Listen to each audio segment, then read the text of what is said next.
अपने गुरु महादेव साहब दीदी और आप सबको मेरा प्रणाम है। बैठने दीजिए, बैठ छोड़ दीजिए सुरेंद्र जी।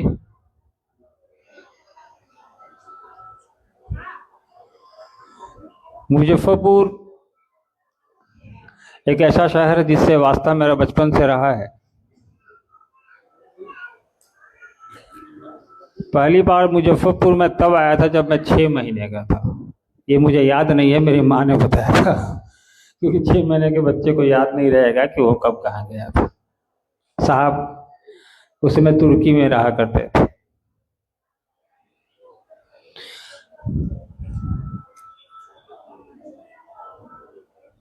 तो मुजफ्फरपुर से मेरा संबंध उस समय से लेकर अभी तक अनवरत है, आगे भी रहेगा ऐसी उम्मीद है।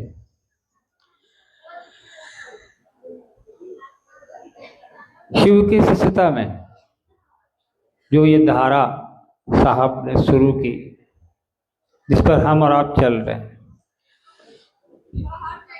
उस पर उद्घोषक महोदय ने कहा कि अपनों से अपनी बात। जो शिव का शिष्य होगा उसमें अपनत्व की भावना आनी ही आनी है, क्योंकि वो महादेव की बात कर रहा है, वो शिव की बात कर रहा है, वो उस महादेव की बात कर रहा है जिसने सृष्टि बनाई है, जो सृष्टि चला रहा है। और जो जब बनाता है, जो चलाता है, वो भेदभाव नहीं करता, उसके लिए सभी अपने होते हैं। तस्वीरों में देखा है ना, महादेव की पारिवारिक तस्वीरें होंगी।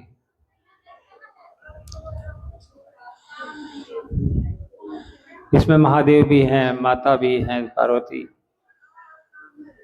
उनके साथ कार्तिकेय भी हैं, गणेश जी भी हैं, उनके साथ वहाँ पे शेर भी है, बसहा भी है, चूहा भी है, मोर भी है। और सब ये जानवर जो हैं वो अपने स्वभाव के विपरीत वाले जानवर हैं। अलग अलग प्रकृति, अलग अलग प्रवृत्ति के जानवर हैं। सबका स्वभाव अलग है, सबकी रुचि अलग है, सबका भोजन अलग है। और सबसे मजे की बात, सब एक दूसरे के भोजन हैं। फिर भी उस तस्वीर में जिसने भी बनाई हो, वो सारे महादेव के सानिध्य में शांत चित्त बैठे हैं। तो उस तस्वीर को हम लोग घरों में तो लगा लेते हैं, अपने पूजा घर में लगा लेते हैं, तो उस तस्वीर से कुछ सीखते नहीं हम लोग। उस तस्वीर का कोई मतलब भी है ये जानने की कोशिश नहीं करते हम लोग। आजकल मैंने देखा है बहुत जगह सोशल मीडिया पे भी और चर्चाओं में भी सुनता रहता हूँ, खास करके शिव चर्चाओं में तस्वीर को लेके मुद्दा बहुत छाया रहता है। साहब की लगाएं, दीदी की लगाएं, या किसी की नहीं लगाएं, या तस्वीर फेंक दें, गड्ढा में कर दें। तस्वीर लगाइए या ना लगाइए ये मुद्दा नहीं है। मुद्दा ये है कि उस तस्वीर से आप सीख क्या रहे हैं, उस तस्वीर से आपको प्राप्त क्या हो रहा है।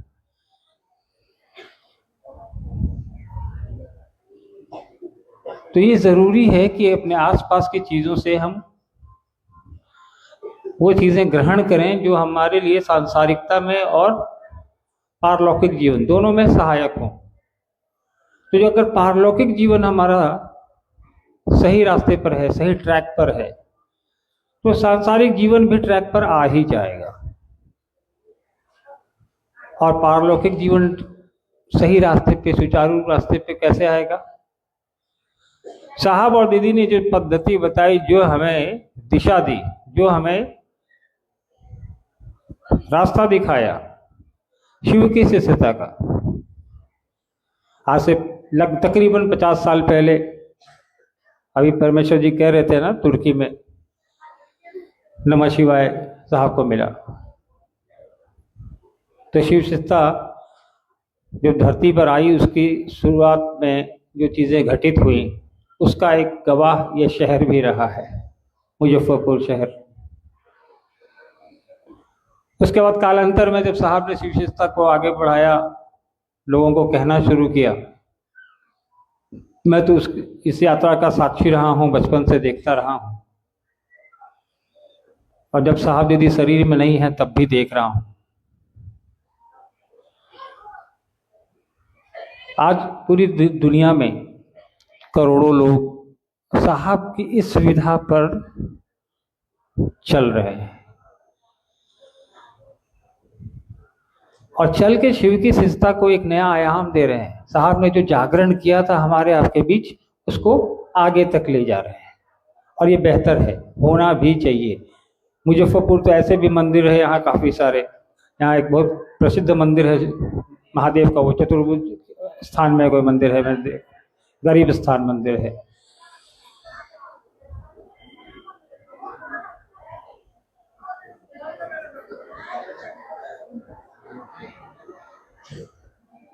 आप लोग थोड़ा शांत हो जाएं तो मैं बोल लूं, या तो फिर आप ही लोग बोलिए, मैं चुप हो जाता हूँ। इतना समय निकाल के आए हैं, इतनी दूर से आए हैं, पैसा लगा के आए हैं। अपने ही में बात करना था तो घर ही में कर लेते, पैसा लगाने की क्या जरूरत थी अनावश्यक। या तो सुनिए या सुनाइए, आपस में बात करने का कोई अर्थ निकलेगा नहीं। खैर,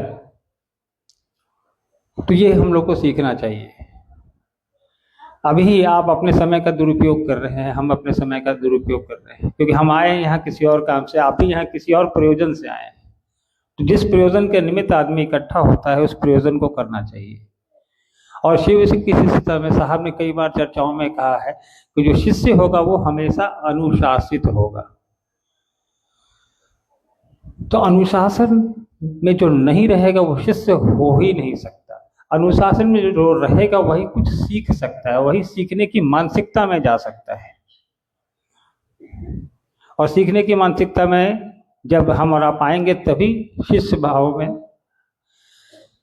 हम और आप पहुंच पाएंगे। तो वो मानसिकता जरूरी है। हम लोग साहब साहब तो बहुत करते हैं, साहब दीदी साहब दीदी। कितनी पुस्तकें साहब ने लिख दी, शिष्यानुभूति लिख दिया, और चले शिव की ओर लिख दिया। अनमिल आकर में उनकी पूरी जीवनी है। आप लोगों में से कई लोगों ने पढ़ा भी होगा उसको। तो सिर्फ पढ़ने के लिए पुस्तकें मत पढ़िए। आओ चले शिव की ओर एक ऐसी पुस्तक है जिसको अगर आप सही तरीके से पढ़ लें तो शिव के बारे में, महेश्वर शिव के बारे में दूसरी कोई किताब पढ़ने की आपको आवश्यकता नहीं पड़ेगी। लेकिन हम और आप या तो पढ़ते हैं तो सिर्फ पढ़ने के लिए पढ़ते हैं, समझने का प्रयास नहीं करते। हम लोग को प्रयास करना चाहिए। साहब ने शिष्यानुभूति मात्र 20 पन्ने की वो पुस्तक है, उसको पढ़ने के लिए हम लोगों को कई दफ़े कहा है। उसको आप जितनी बार पढ़ेंगे उतनी बार वो नया लगेगा, उतनी बार कुछ नया निकल के आएगा आपको। आप लोग मुजफ्फरपुर में बहुत दिनों से गुरु कार्य कर रहे हैं, काफ़ी पुराना जिला भी है यहाँ। शिष्यानुभूति आप लोगों में से कितने लोगों ने पढ़ी है? हाथ उठाइए जरा। सारे लोगों ने पढ़ी है, बहुत बढ़िया। और पीछे भी लोग हाथ खड़ा किए हुए हैं। अच्छा, मैंने हाथ उठाने बोला था, बोलने नहीं बोला था। खैर, तो उसको जब पढ़ा है ना तो उसमें चीज़ों को समझिए। शिव, एक साहब ने बड़ी अच्छी लाइन उसमें लिखा है, शिष्य भाव की तलहटी में ऐसे कुछ है ना, संपूर्ण संकीर्णताएं तिरोहित हो जाती है। तो हमको आपको उस भाव में आना चाहिए, तभी हमारे आपके दिमाग की जो संकीर्णताएं हैं वो समाप्त होंगी या कम होंगी। ये हम मान सकते हैं कि समाप्त होने में समय लगेगा, लेकिन मानसिकता में आना तो पड़ेगा। तो खैर, आप लोग सब सक्षम लोग हैं। मुजफ्फरपुर बहुत पढ़ा लिखा जिला है, आप लोगों को बताने की जरूरत नहीं है। यहाँ की लीची बहुत फेमस है, और साहब को लीची बहुत पसंद थी। यहाँ से हमेशा जाती थी लीची, अभी भी जाती है, अभी भी आती है। इतनी सुंदर, इतनी मिठास यहाँ की मिट्टी में है। जिसने इतना सुंदर फल पैदा किया तो इंसान में तो मिठास होनी चाहिए, मुझे लगता है। प्रयास करना है हम लोग को, जितने सुंदर फल हैं हमारा भी उतना ही सुंदर हो जाए। बहुत प्रसिद्ध जगह है ये, फेमस है अपनी मिठास के लिए, ध्यान रखिएगा। अभी हम लोग संगोष्ठी में बैठे हैं, इसका एक विषय है हमारी सहभागिता कैसे हो पर्यावरण में, प्रकृति में। अभी गर्मी लग रही है, किसको किसको लग रही है? सबको लग रही है। देख लीजिए कितने एसी चल रहे हैं, 4 4 8 2 10, फिर भी आपको भी पसीना हो रहा है, हमें तो हो ही रहा है। पहले कभी मार्च में एसी चलाते थे? पिछले साल भी मार्च में एसी नहीं चला था। कभी इसके कारण पे गौर किए हैं क्यों ऐसा हो रहा है? साहब ने कई दफे कहा है कि शिव हमेशा प्रकृति का आयन करते हैं, मतलब धारण करते हैं, धारित करते हैं प्रकृति को। शिव की बनाई दुनिया है तो निश्चित तौर पे ये पेड़, हवा, पानी, धरती, मिट्टी, सारी चीजें उन्हीं की हैं, उन्हीं की बनाई हुई है। तो इस धरती पे रहने वाले इंसान को ये कतई अधिकार नहीं है कि शिव की बनाई दुनिया में हस्तक्षेप करे, उसको डिस्टर्ब करे। हम और आप पेड़ लगा नहीं सकते तो पेड़ काटने का भी अधिकार नहीं है। हम और आप हवा बना नहीं सकते तो हवा को प्रदूषित करने का अधिकार हमको आपको नहीं है।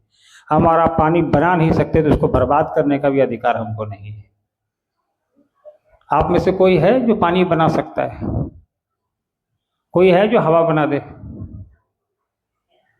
नहीं बना सकते, हम भी नहीं बना सकते। वो महादेव की देन है, प्रकृति की देन है। और शिव की बनाई दुनिया में शिव शिष्यों का बहुत बड़ा योगदान है कि आप शिव की बनाई दुनिया को अगर बढ़िया नहीं कर सकते हैं हम और आप, तो उसको खराब भी नहीं करें। वैसे मुजफ्फरपुर का वीडियो मुझे आता रहा है, पहले भी यहाँ के लोगों ने वृक्षारोपण बहुत किया है। कई जगह यहाँ पौधे हैं भी बचे हुए, मेरे पास है रिकॉर्ड। यहाँ एक सीआरपीएफ कैंप है, उसका भी वीडियो मेरे पास आया था, उसमें पौधे लगे थे काफ़ी। एक यहाँ के गुरु भाई हैं, उनका नाम मैं नहीं जानता, वो हर 2-4 दिन पे मुझे एक फ़ोन, वो एक गुलाब का पौधा भी लगाएंगे तो मुझे फ़ोन करेंगे। तो उनका नाम नहीं लूँगा मैं, हॉल में होंगे कहीं वो। तो उनको मैंने कई दफ़े कहा है कि आप गिनती कर लो, साल भर में एक बार मुझे बता देना, रोज़ रोज़ मत बताया करो। तो लेकिन ये अच्छी बात है, पौधा लगाइए, पौधे का संरक्षण करिए। दीदी नीलम जंगल में रहती थी, बचपन उनका जंगल में ही बीता है, क्योंकि उनका जो घर था वो घने जंगलों के बीच था। मेरा जन्म वहीं हुआ है।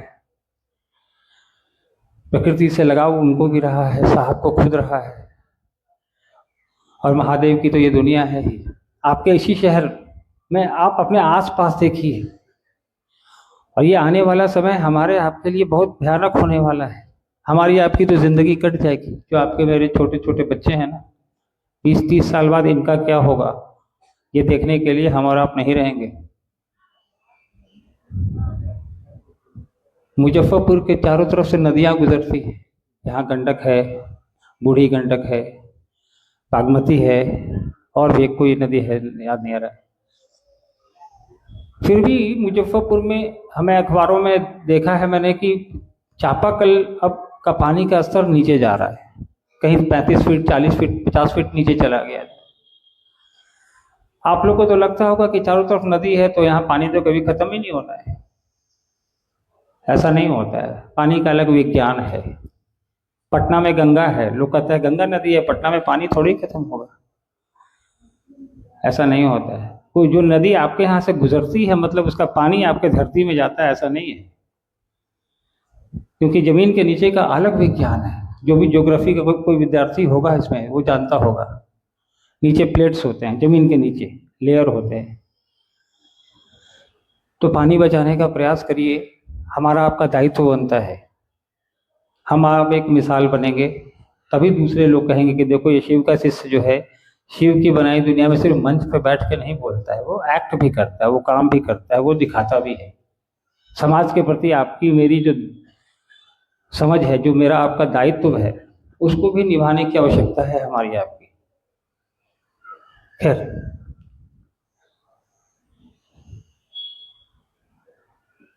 हमने देखा है साहब को बचपन से, मैं छोटा था, मेरे दादाजी खुद अफसर थे, प्राधिकारी, मेरा बचपन उनके साथ बीता है।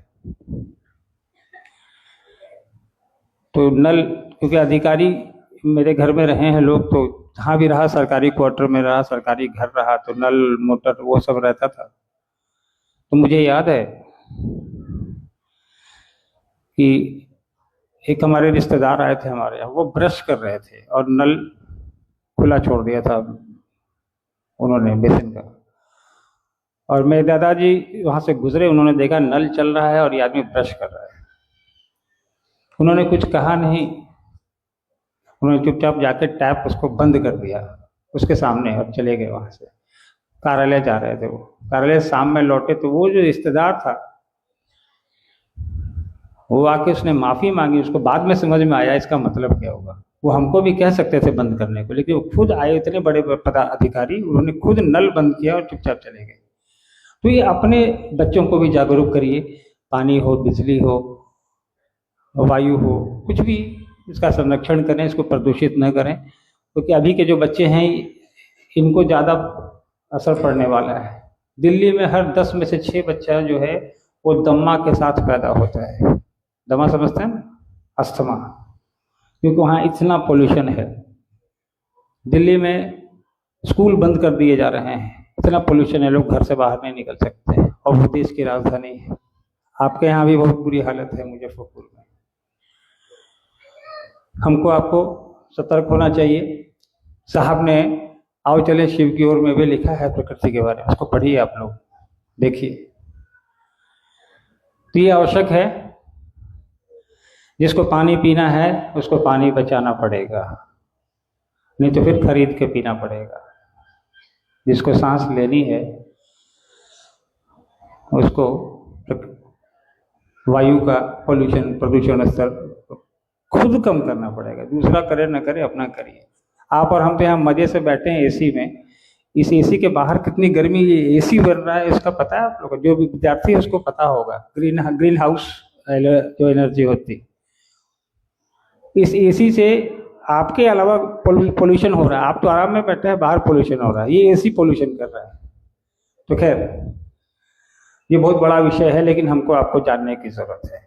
ये हमने इसीलिए ये विषय दिलवाया था कि आपको याद होगा, साहब की संगोष्ठियों में अगर आप गए होंगे तो साहब साल में 1-2 बार पर्यावरण पे संगोष्ठी जरूर करते थे और लोगों को जागरूक करते थे। रांची में भी हुई है, कार्निवाल में हुई है, हमको लगता है बापू सभागार में भी एक बार था ये विषय।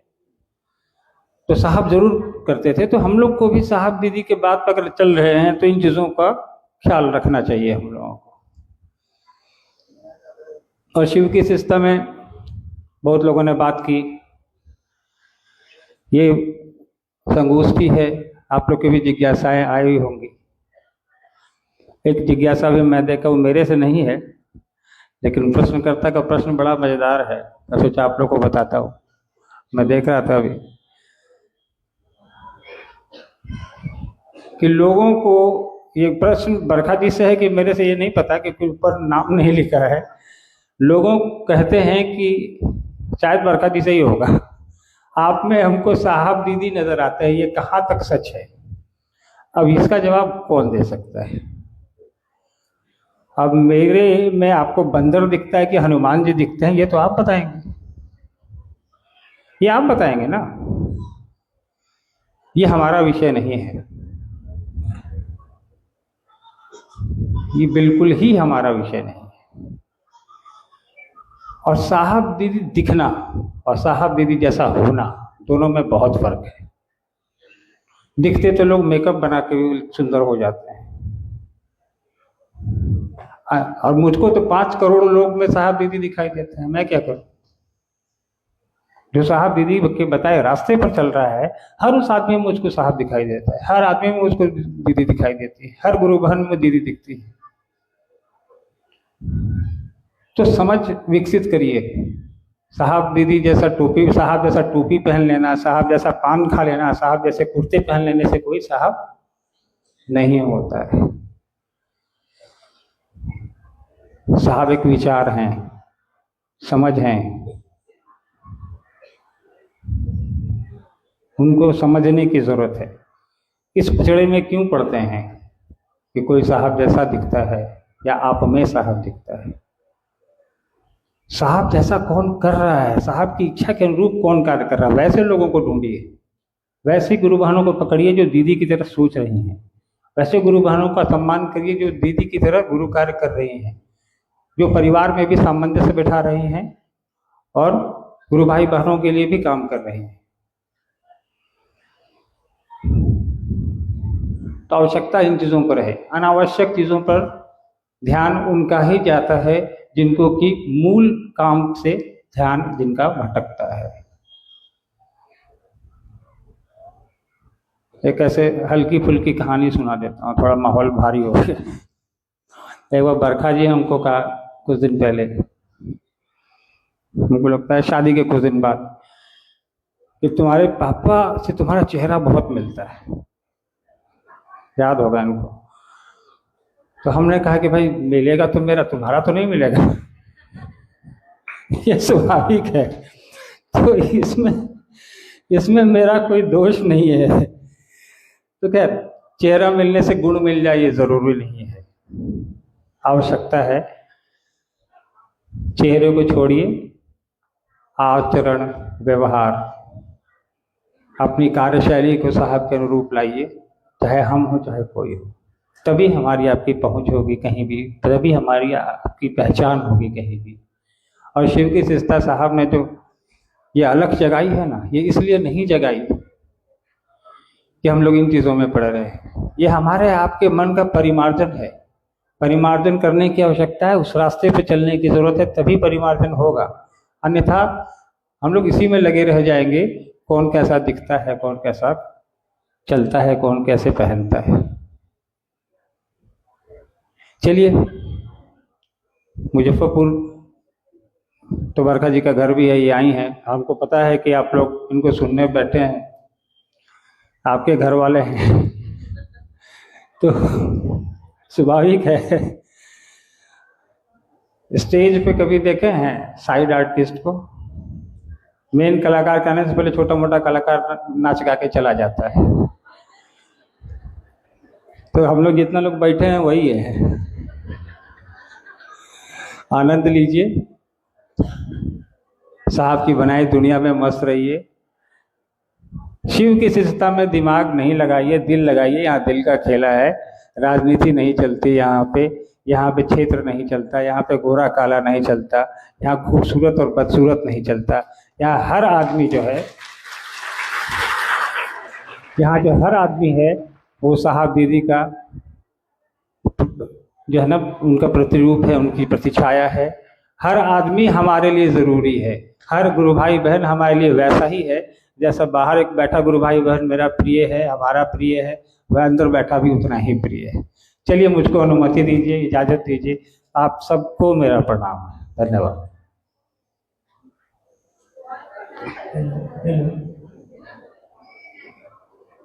हेलो, अभी हम लोगों ने सुना भैया अर्चित आनंद जी से अपनों से अपनी बात, जो जिस विषय पर आपका ये संगोष्ठी था उस विषय पर भी, और सचमुच में संगोष्ठी जैसी बात भी हुई।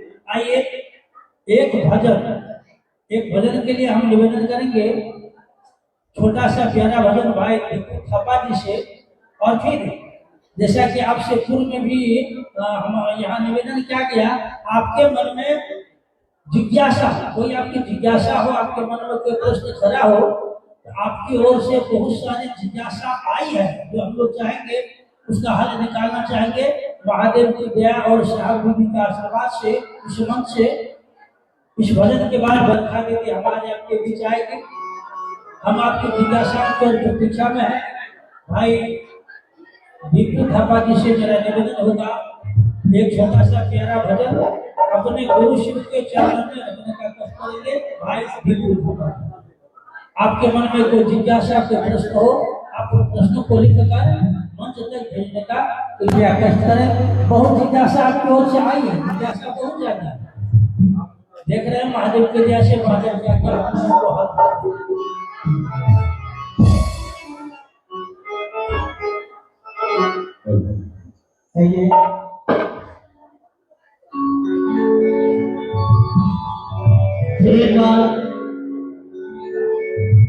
शिव गुरु की भजन के दीवार को देखते हुए वही भजन आप सभी को सुना पाएंगे। गुरु गुरु के बिना सारा जीवन है खाली। आइए इससे हुए पिता आपके बीच।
अपने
बहुत ही सुंदर भजन और सुना भाई दीपू जी से। आगे जो विषय है और जो आप लोग यहाँ लगभग 10:30 बजे तो आपका ये पूरा हॉल भरा हुआ था।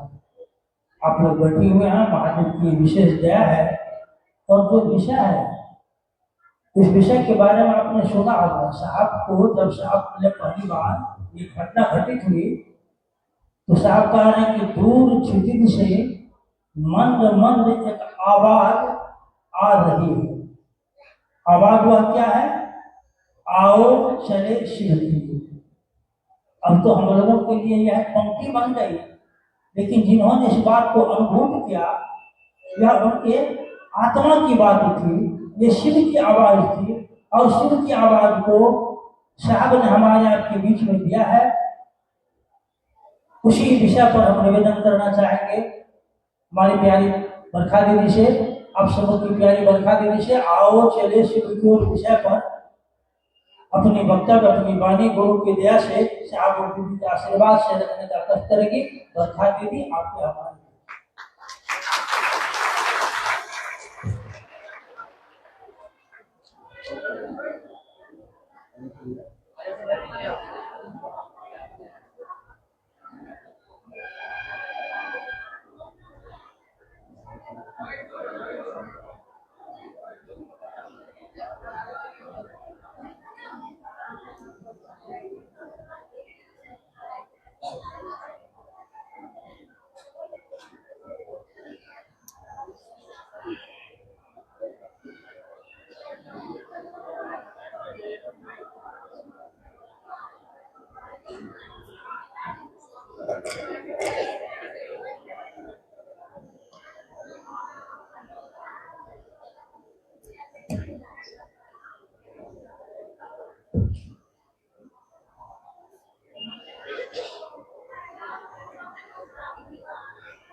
मेरे गुरु महेश्वर शिव को मेरा प्रणाम है।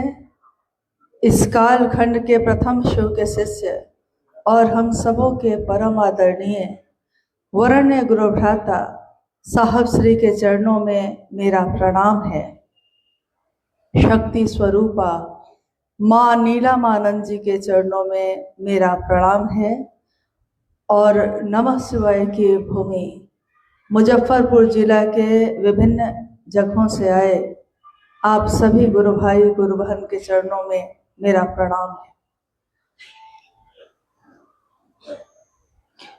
हम सभी का परम सौभाग्य है कि अपने गुरु शिव के कार्य के लिए विस्तार के लिए एक बैठक, एक संगोष्ठी जो रखी गई है, हम सभी गुरु भाई गुरु बहनों के द्वारा उसमें शामिल होने का मौका मिल रहा है। ये सौभाग्य है मेरा, आपका तो नहीं जानती मैं। ये वो स्थान है, ये वो जगह है जहाँ पे जब हमारे वरण्य गुरु भ्राता ने महादेव को अपना गुरु बनाया, भगवान शिव को अपना गुरु बनाया, सन 1974 में और उसके बाद अगले ही वर्ष मुजफ्फरपुर जिला के ही तुर्की नामक स्थान पे टीचर्स ट्रेनिंग कॉलेज के अहाते में बैठे एक मानव के तन पे शिव के प्राण मंत्र नमः शिवाय का संचरण होता है। हवा के झोंके के साथ नमः आया और शिवाय उतर गया। जिस एक घटना ने आज करोड़ों लोगों के जीवन की दशा और दिशा बदल दी है, न ये भूमि साधारण है, न ये ऊर्जा साधारण है, न ये घटना सामान्य है। एक अलौकिक, एक दिव्य घटना जिसका साक्षी ये भूमि, ये स्थल हुई है। सन 1980 के दशक तक साहब और दीदी ने महादेव को गुरु मानकर अपने दिल में इस बात को दबाए हुए एक दूसरे से अपने गुरु की बात करते हुए एक दिन ये निश्चय किया कि महादेव मेरे गुरु हुए हैं तो एक एक व्यक्ति तक ये बात कैसे जाएगी। महादेव को गुरु मानने के 8 वर्षों तक में वो ये सोचते ही रहे कि महादेव भी गुरु हैं कि नहीं। मामूली बात नहीं है। 8 सालों तक ये चमत्कार और घटनाएं उनको ये दिखाती रही कि वो इस बात को महसूस करें, समझें, बोधात्मक ज्ञान हो। आग से हाथ जलता है, ये सिर्फ सुनने की बात नहीं। आग से हाथ जलता है, हाथ को जलाया गया ताकि ये बोधात्मक ज्ञान हो कि आग से हाथ जलता कैसे है। जीवन में उतार चढ़ाव आते हैं और चीजें बदल जाती हैं, तब भी एक मानव का मन किस तरह महादेव के लिए एक जगह खड़ा रहा। अविश्वास में, अश्रद्धा में, संशय ही संशय थे उसमें। विश्वास भी नहीं था साहब को कि महादेव गुरु हैं भी कि नहीं, और श्रद्धा तो थी नहीं। लगता था कि यहाँ भी धोखे हैं। कहते हैं कि जब आप बार बार धोखे खाइए तो एक दिन आपका सब पर से विश्वास उठ जाता है। धोखा कोई एक देता है, लेकिन विश्वास सबके लिए टूट जाता है। साहब के जीवन में भी ऐसा ही हुआ। धोखे कुछ गुरु नाम के लोगों ने दिए। गुरु जो समझा उन्होंने कि अघोरी है कोई तो गुरु है, तांत्रिक है कोई तो गुरु है, कोई कपालेश्वर महादेव की पूजा कपालिक बन के कर रहा है तो गुरु है। ऐसे लोगों को गुरु समझकर उन्होंने उनका सानिध्य लिया, उनके समीप गए। लेकिन बाद में साहब लिखते हैं और उन्होंने कहा भी कि ये गुरु जो आज हैं, इसमें से ज्यादातर शरीरधारी जो गुरु हैं उनकी स्थिति यही है कि वो दिखते तो हैं कि गुरु का आवरण तो है, बाहरी सब कुछ तो है, लेकिन अंतर जो है वो उसका अभाव है। वो ईश्वर से मिलवाने की दिशा में ले जाने में असमर्थ है। अभाव है इस बात का। सही गुरु का अभाव, सही दिशा का अभाव, और पूरा विश्व, पूरी दुनिया आध्यात्म के संक्रांति काल से गुजर रही थी। यह दशक था सन 1980 का। संक्रांति काल ये कहते हैं कि पूरा का पूरा एक राशि से दूसरे राशि में जाना, पूरा से पूरा एक तरह की दुनिया पहले रही है, अब वो बदलकर दूसरी तरफ जा रही है। और उस दशक में एक कहते हैं कि तपती धूप हो और ठंडी हवा की बयार मिल जाए, जैसे जलते हुए तन को मिल जाए तरवर की छाया, ऐसा ही सुख मेरे मन को मिला है, मैंने गुरुवर जब से तुमको पाया। जैसे जलते हुए वन में तरवर की छाया मिल गई, वैसे इस संसार के सारे लोगों को जब ये संदेश मिलने लगा कि साक्षात भगवान शिव ही स्वयं गुरु हैं, लेकिन आप उनके शिष्य नहीं बने हैं, तो आइए भगवान शिव का शिष्य बने। प्रारंभिक समय में साहब श्री ने यह आह्वान किया कि शिव जन जन के गुरु हैं, मैंने परीक्षा की है, आपकी परीक्षा प्रार्थनीय है। उन्होंने ये नहीं कहा कि मैं कह रहा हूं इसलिए मेरी बात को आप मानिए। उन्होंने कहा कि मैंने परीक्षा की है। गुरु शिष्य की परीक्षा करते हैं, लेकिन शिष्य ने गुरु की परीक्षा की और कहा कि मैंने परीक्षा की है, आपकी परीक्षा प्रार्थनीय है। प्रार्थना कर रहे हैं, परीक्षा तो करिए, देखिए तो महादेव गुरु हैं कि नहीं है। ज्यादातर लोगों ने तो मजाक ही उड़ाया और कुछ लोगों ने विश्वास किया। उन्होंने साहब श्री के कहने से 3 सूत्रों का जो निरूपण साहब श्री ने किया उसको अपने जीवन में आत्मसात किया, अपने जीवन में उतारा और तीनों सूत्रों को लोग करने लगे। परिणाम इतने चमत्कारिक थे, इतने चमत्कारिक थे कि आज भी उस समय के गुरु भाई गुरुवन कहते हैं कि जिसके जीवन में जो कामना थी वो पूरी होती जा रही थी, जो चाहते थे सो मिलता जा रहा था। जिनको घर में भोजन नहीं था वो अच्छा खाने लगे, जिनके जीवन में दुखी दुख था वो अच्छा जीवन जीने लगे, अच्छा सब कुछ उनको पहनने ओढ़ने लगे। जिसके मन में छोटी छोटी कामना, ये बहुत बड़ी कामना नहीं थी लेकिन हम लोगों के लिए बहुत बड़ी थी उस समय, छोटी छोटी कामना, बेटी की शादी नहीं हो रही है, शादी इस तरीके से हुई कि उस व्यक्ति को भी विश्वास नहीं हुआ कि हुआ कैसे। नौकरी नहीं हो रही है, नौकरी तो ऐसे ऐसे लगी लोगों को उस समय कि सबको लगा कि नौकरी हुई कैसे, हम तो पढ़े भी नहीं थे, परीक्षा में पास किए कैसे। यानी महादेव की दया जो चमत्कार से शुरू हुई थी, प्रारंभिक अवस्था में तो चमत्कार ही चमत्कार दिखे। धीरे धीरे धीरे धीरे साहब ने इसका सिलसिला बंद किया। उन्होंने कहा कि चमत्कार से जीवन नहीं चलता है, जीवन तो चलेगा महादेव की दया से। महादेव की दया का आश्रय न हो तो कुछ भी नहीं हो सकता। और उन्होंने धीरे धीरे लोगों को हर तरीके के कर्म कांड से अलग शिव की शिष्यता का वो रूप दिखाया जो दुनिया के लोगों ने आज तक नहीं देखा था। लोगों ने महादेव की पूजा की, लोगों ने महादेव की उपासना आराधना की, लेकिन महादेव से मन से कैसे मिला जाता है ये तरीका नहीं मालूम था। महादेव तो भगवान थे, दुनिया में लोग थे, महादेव को भगवान शिव को गुरु कैसे बनाया जाता है ये तरीका बताने वाला कोई नहीं था। यानी बीच का वो रास्ता जैसे टूटा हुआ हो। हम अगर आ रहे हैं पटना से, जाना है मुजफ्फरपुर और रास्ते में हाजीपुर में समझिए कि रास्ता टूटा हुआ है, वहां तक तो आ गए हैं, मंजिल भी दिख रही है, लेकिन उस मंजिल तक पहुंचे कैसे, रास्ता ही नहीं है।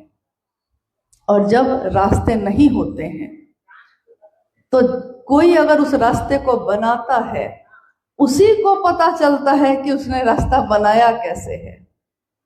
रास्ता बनाने वाले से पूछिए, उसके हाथों में कितने कंकर पत्थर चुभे होंगे, जगह जगह से शरीर छलनी हुआ होगा, धूल से भर गया होगा, वो उसके सांसों में हवा की जगह सिर्फ प्रदूषण जा रहा होगा, यानी फेफड़े में सांस लेने की ताकत भी नहीं बचती है। जो बनाता है वो इन सब चीजों से गुजरता है, लेकिन बाद में आने वाले लोग जो उस रास्ते पे चलते हैं उनको इन चीजों से नहीं गुजरना पड़ता। साहब और दीदी ने अपने जीवन में इन सारी चीजों को झेला, इन सारी चीजों से गुजर कर एक ऐसा रास्ता बनाया जहां पहले कांटे ही कांटे थे, कहीं कोई कोमलता नहीं थी, लेकिन एक ऐसा रास्ता बनाया जिसमें सारे कांटे फूलों में बदल गए। और आज हम और आप किस शान से बैठे महादेव की बात करते हैं, किस शान से हम सारे जगह पे जाते हैं, कितने कार्यक्रम, कितनी चीजें, कितने लोग, कोई उसका कोई उसका कोई उसका, कितने लोग हो गए। आश्चर्य की बात ये है, और हम सबका दुर्भाग्य भी है ये, कि सौभाग्य में बदलने चले हैं साहब, लेकिन हम सब पे महादेव की छाप न पड़ी। हम महादेव के आदमी न हुए, हम साहब दीदी के न हुए, हम इनके और उनके हो गए। लेकिन जिसके कारण हैं उसके न हो सके। इतने सालों से हम में से कितने लोगों ने महादेव की ही बात की होगी। हर व्यक्ति ने, एक समय था मुजफ्फरपुर जिला में जब महादेव की बात नहीं होती थी इस जिले में। इक्का दुक्का गुरु भाई दूसरे जिला के जो यहाँ थे, कहीं कहीं समय मिलने पे महादेव की बात कर रहे थे, इक्का दुक्का कहीं कहीं। और 2002 में,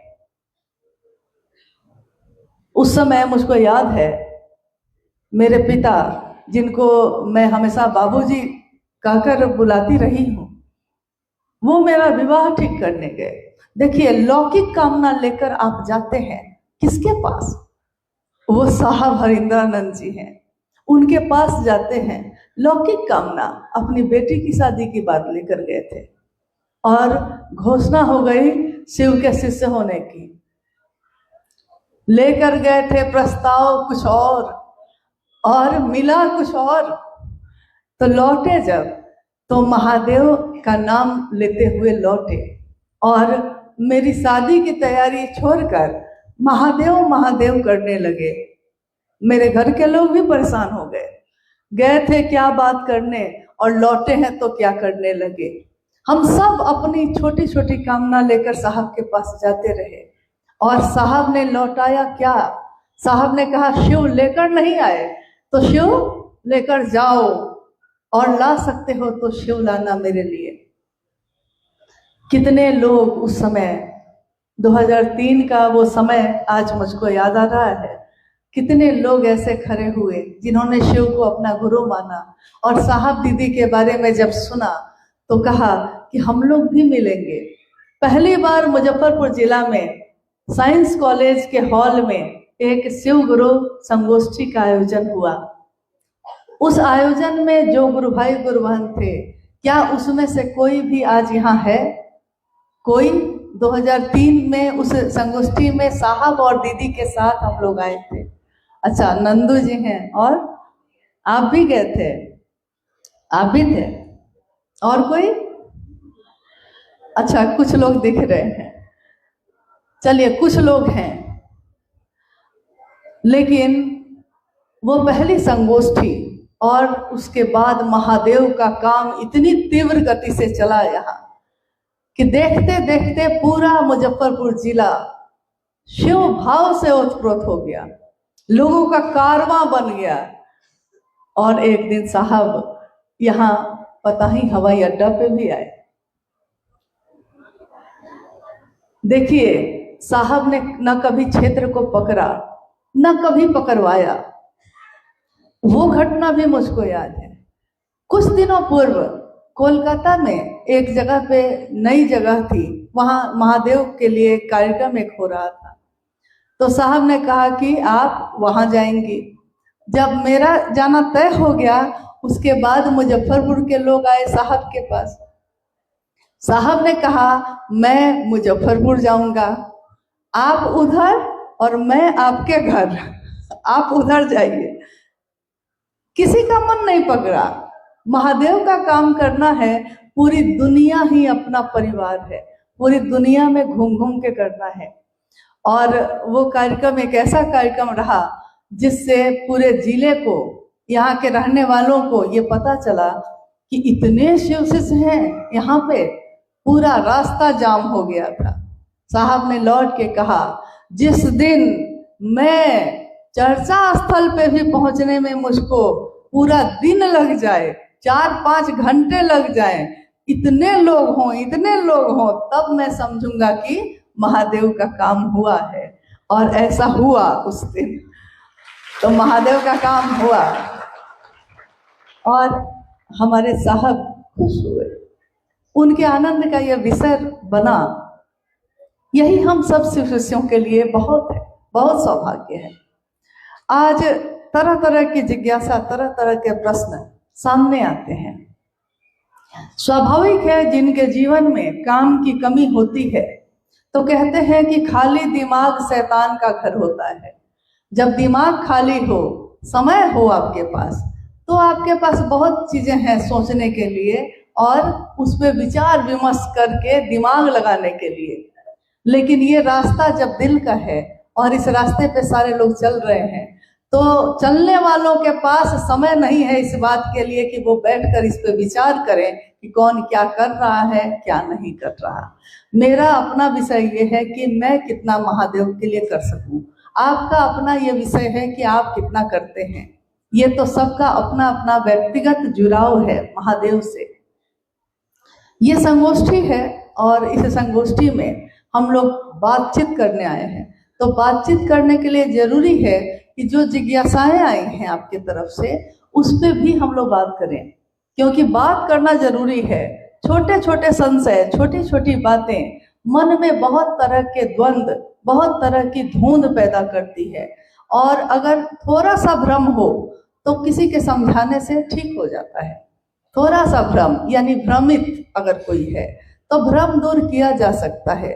लेकिन अगर कोई विभ्रमित है यानी विशेष रूप से भ्रमित है, जैसे ठंड के समय में कुहासा हो जाए चारों तरफ और आपका अगला कदम भी किधर जाएगा आपको नहीं दिख रहा है, ये हो गया विशेष रूप से भ्रमित। तो अगर कोई विशेष रूप से भ्रमित हो जाता है तो उसको अंततः महादेव की दया का सहारा ही लेना पड़ता है, क्योंकि कोई उसको अब समझा नहीं सकता। इसलिए वैसे गुरु भाई गुरु बहन जिनको समझाने में आप या हम असमर्थ हो जाए, अपने गुरु की दया के आश्रय पे छोड़ दीजिए, क्योंकि हम उनके लिए नहीं आए। हम सबके इस जीवन में आने का कोई ना कोई कारण है। अकारण तो यहाँ कुछ भी नहीं होता। साहब श्री कहते हैं कि दुर्घटनाएं यहाँ नहीं होती, यहाँ सब कुछ घटना है। ये सब कुछ पहले से तय है। जो होना होगा वही होगा, जो न होना होगा नहीं होगा। जो भाग्य में लिखा है वो कोई छीन भी नहीं सकता, और जो भाग्य में नहीं लिखा है वो महादेव को छोड़कर कोई दे भी नहीं सकता।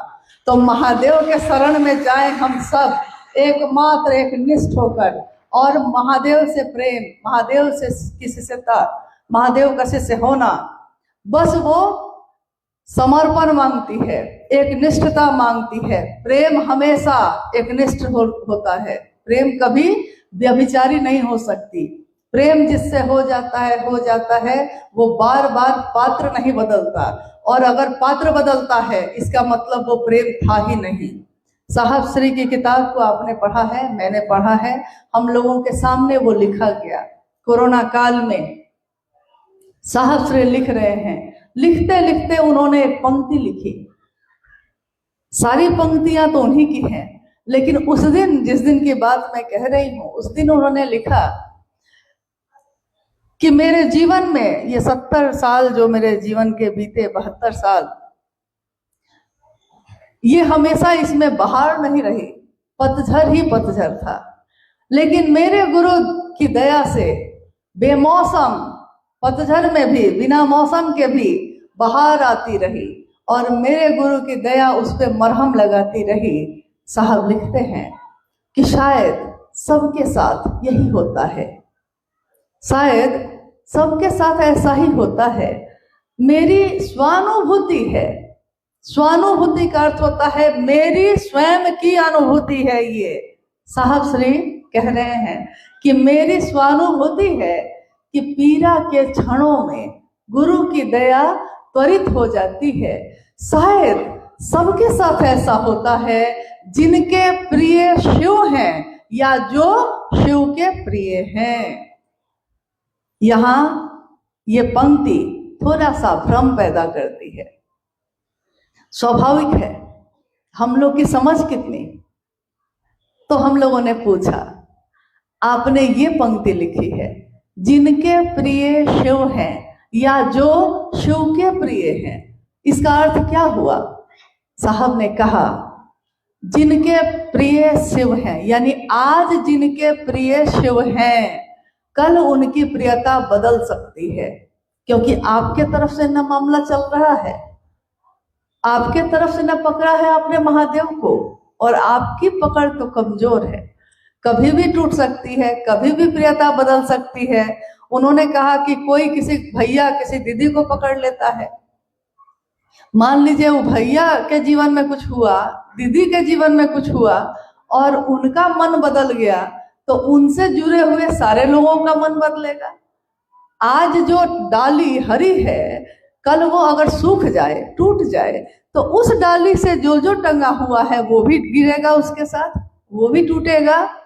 आपकी प्रियता बदल सकती है, लेकिन अगर आपने इतना महादेव महादेव किया है कि महादेव ही आपको अपना प्रिय समझने लगा है, अपना आदमी समझने लगा, तो महादेव की प्रियता नहीं बदलती और आपको बदलने भी नहीं देगी। यानी हमारी तरफ की प्रियता बदलती है। कभी कोई गुरु भाई या गुरु बहन, स्वाभाविक है जब आप महादेव की बात करते हैं, महादेव की बात में आकर्षण है, महादेव की बात में सुंदरता है। जैसी आप अभी सुने, सत्यम शिवम सुंदरम, सत्य शिव है, शिव सुंदर है, यानी सत्यम शिवम सुंदरम, यानी अगर कोई सत्य है तो वो शिव है, और कोई सुंदर है तो वो शिव है। आपकी प्रियता बदलती है कब? आज आपके मन में बहुत ज्यादा भाव है, तो आप में से कितने गुरु भाई गुरु बहन ऐसे हैं कि जब शुरू में हम लोग चले महादेव के काम में, तो नजदीक होते होते बहुत लोगों ने, सामान्यतः हम लोग गुरु भाई गुरु बहन कहते हैं एक दूसरे को, भैया या दीदी का संबोधन देते हैं। लेकिन कोई बच्चा है, छोटा है, किसी दिन उसको मुझ में अपनी माँ की झलक दिख गई, मान लीजिए, तो उसने प्रेम से कहा माँ। मैंने इसका बुरा नहीं माना, मान लीजिए, एक उदाहरण है ये। किसी ने कहा माँ माँ माँ, कहता ही रहा, प्रियता बदली, आगे जाके वो भूल गया, क्योंकि किसी दिन आपने माँ के भाव से जाना, लेकिन एक दिन आपकी प्रियता बदल गई, तो आज आप मुझसे मिलते भी नहीं, बात भी नहीं करते। देखिए, संशय, द्वंद, भ्रम, आपकी प्रियता को उसने बदल दिया। आपने पात्र ही बदल लिया, लोगों ने भगवान बदल लिए, लोगों ने तो अपने रिश्ते और अपनों को बदल लिया।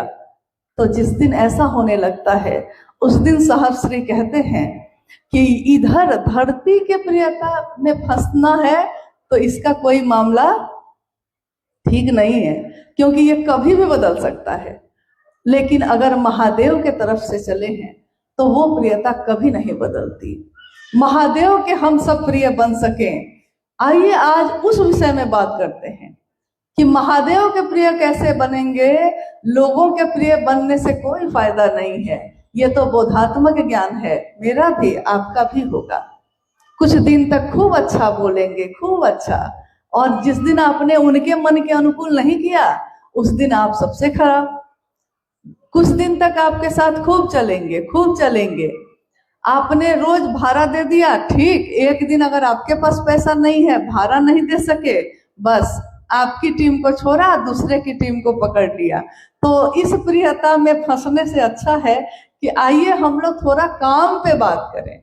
अगर काम होगा हमारे पास, काम बहुत है, राह बहुत लंबी है, मंजिल दूर है, और काम तो बहुत है, इसलिए विश्राम करने का भी समय नहीं है, रुकने का समय भी नहीं है, लोगों को मनाने का समय भी नहीं है, माफ कीजिएगा, न मनाने का समय है, न माफी मांगने का समय है, और ना ही विश्राम करने का समय है। समय तो ये है कि चलते जाना है, चलते जाना है, मीलों अभी मीलों, अभी साहब दीदी के साथ चलते जाना है।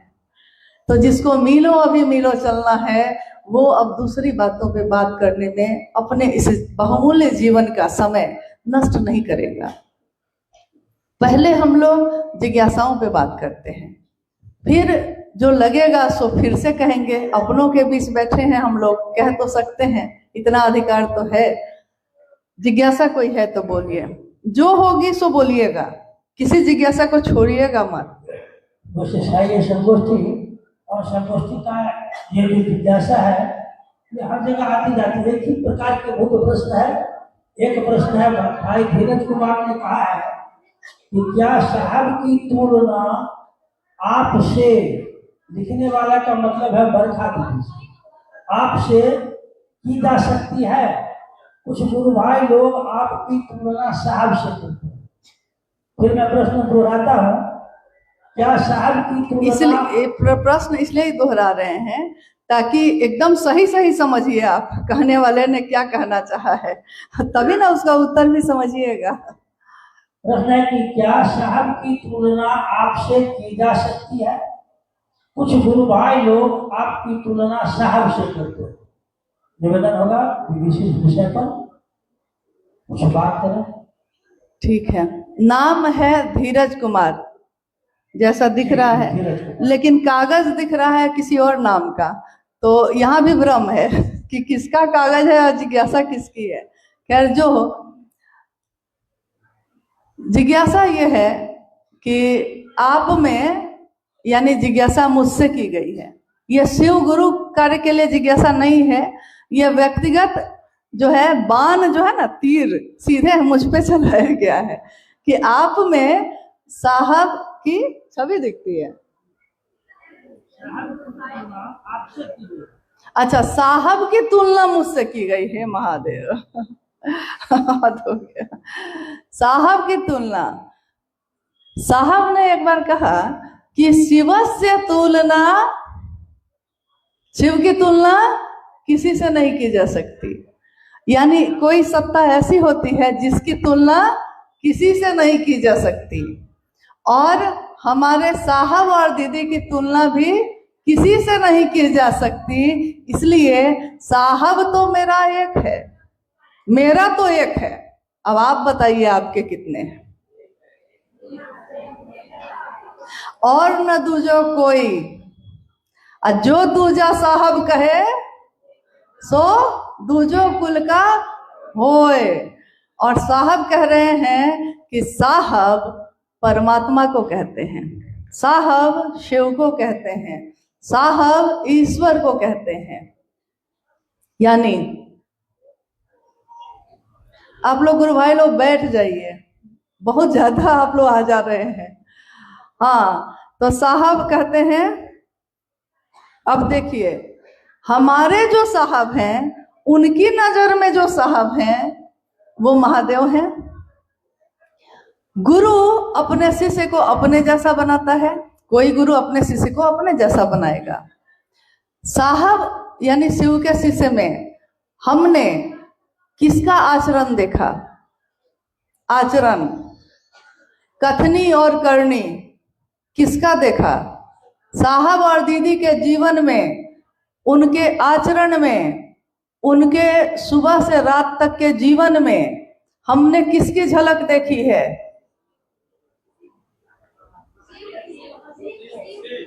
महादेव की, शिव की। यानी शिव के शिष्य में हमने शिव की झलक देखी है। क्यों? क्यों कोई गुरु होगा तो अपने शिष्य को अपने जैसा बनाएगा। क्या सारे हम लोगों ने महादेव को अपना गुरु नहीं बनाया है? स्वाभाविक है, बनाया है। बनाया है कि नहीं बनाया है? बनाया है।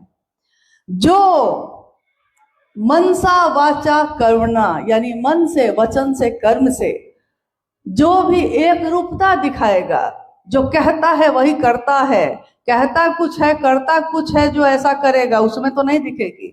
लेकिन कोई भी गुरु भाई, गुरु बहन, अगर उसमें मनसा वाचा कर्मणा एक रूपता दिखेगी, यानी जो साहब ने कहा है वही करेंगे, दूसरा कुछ नहीं करेंगे, चाहे आप मुझको अपना मानिए या न मानिए, मेरे साहब के नजर में हम अपराधी न हो जाएं। अगर आपकी ये मानसिकता है, क्या आप में साहब न दिखेंगे?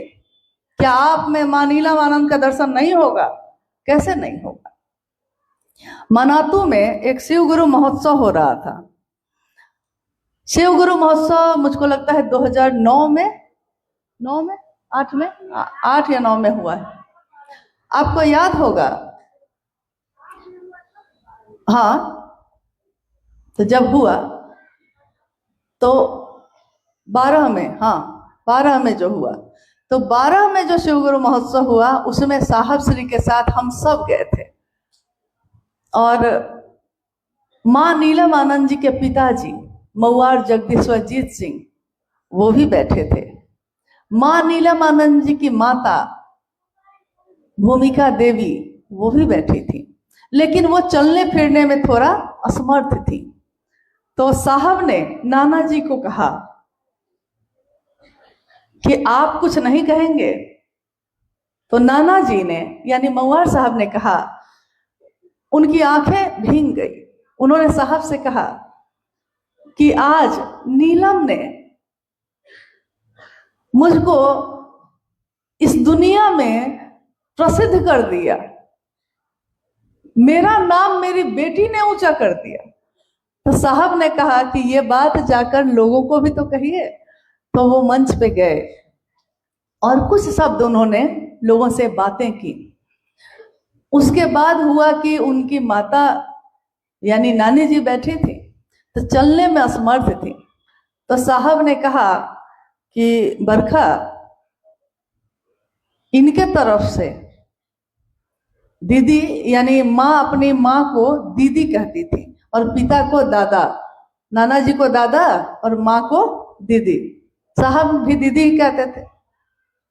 उन्होंने कहा कि दीदी के तरफ से जाकर कहो लोगों को कि इन्होंने, देखिए शब्द साहब के थे, दोहराए मैंने जाके, शब्द साहब के क्या थे उस दिन?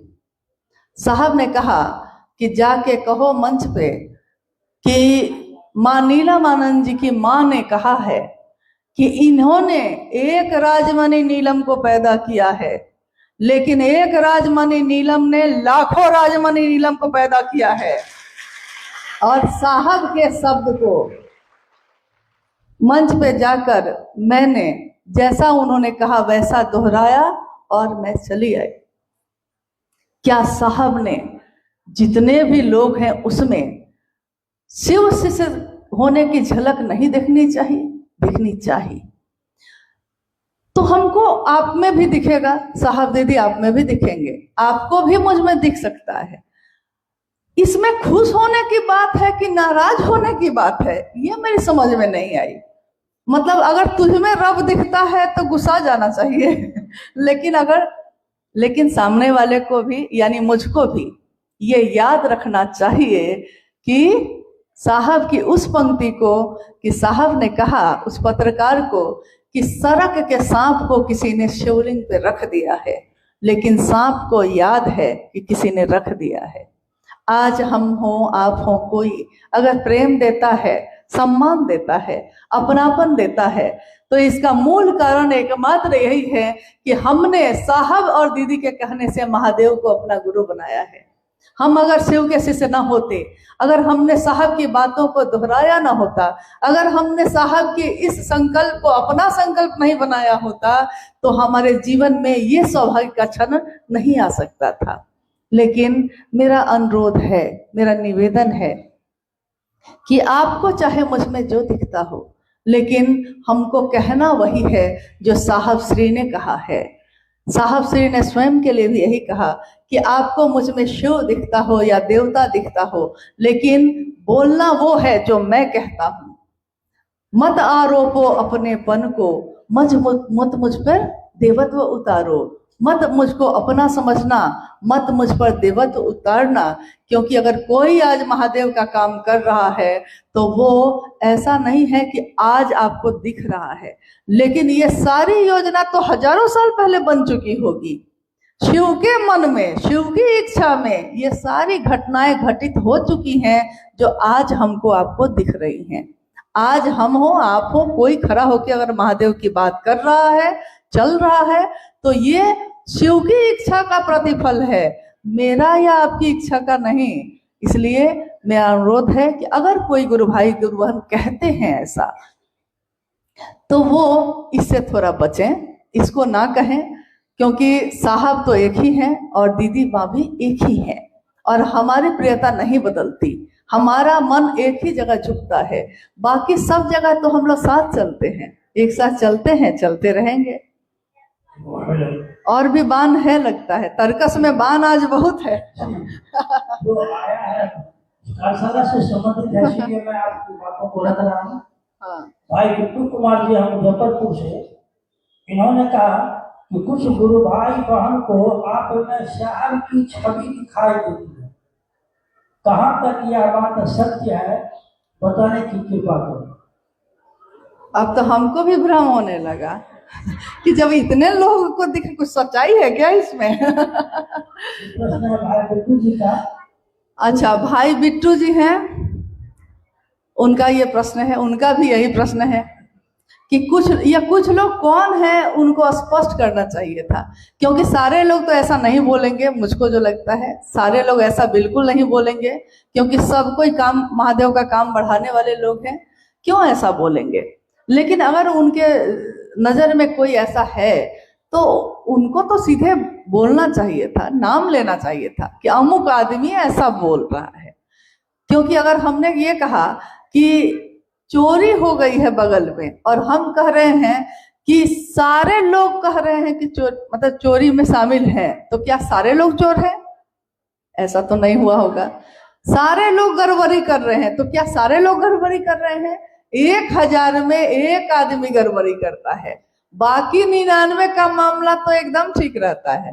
तो एक आदमी का नाम बता दीजिए ताकि हम लोग उनको प्रणाम कर लें। नहीं, सबसे अच्छा तो यही रहता। और कुछ है?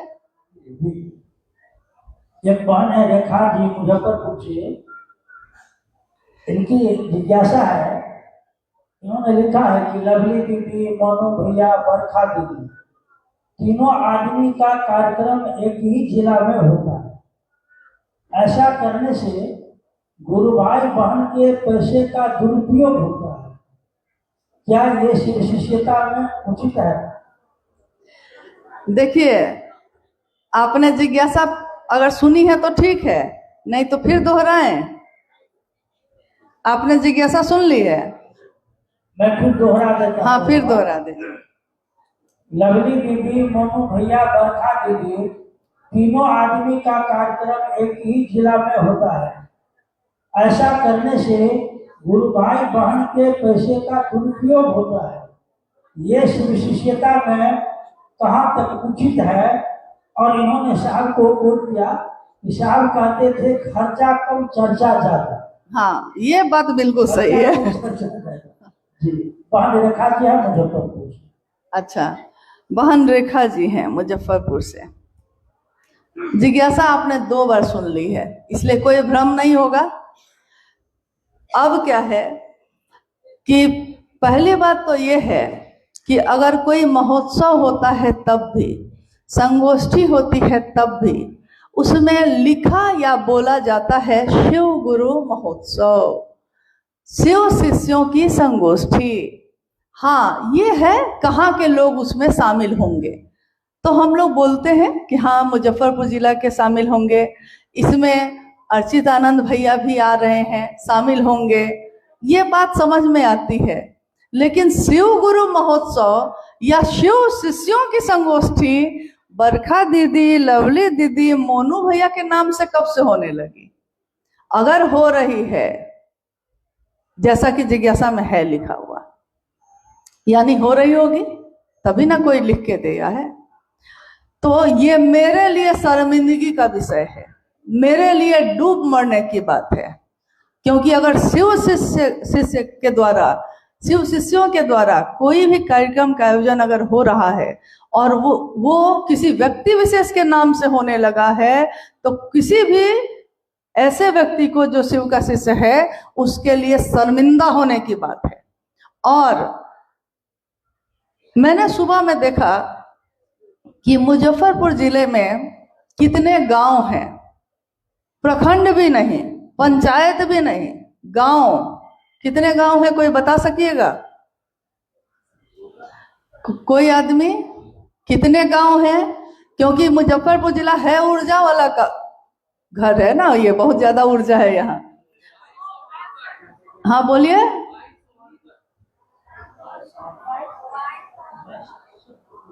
है ना? हाँ ठीक सुन लिए, कान अभी तक ठीक है। 2268।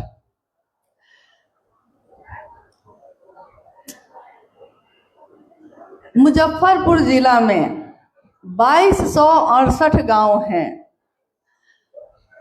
हम लोग सब जितने लोग यहाँ बैठे हैं, भीड़ नहीं है, लेकिन हर व्यक्ति प्रतिनिधि है अपनी जगह का।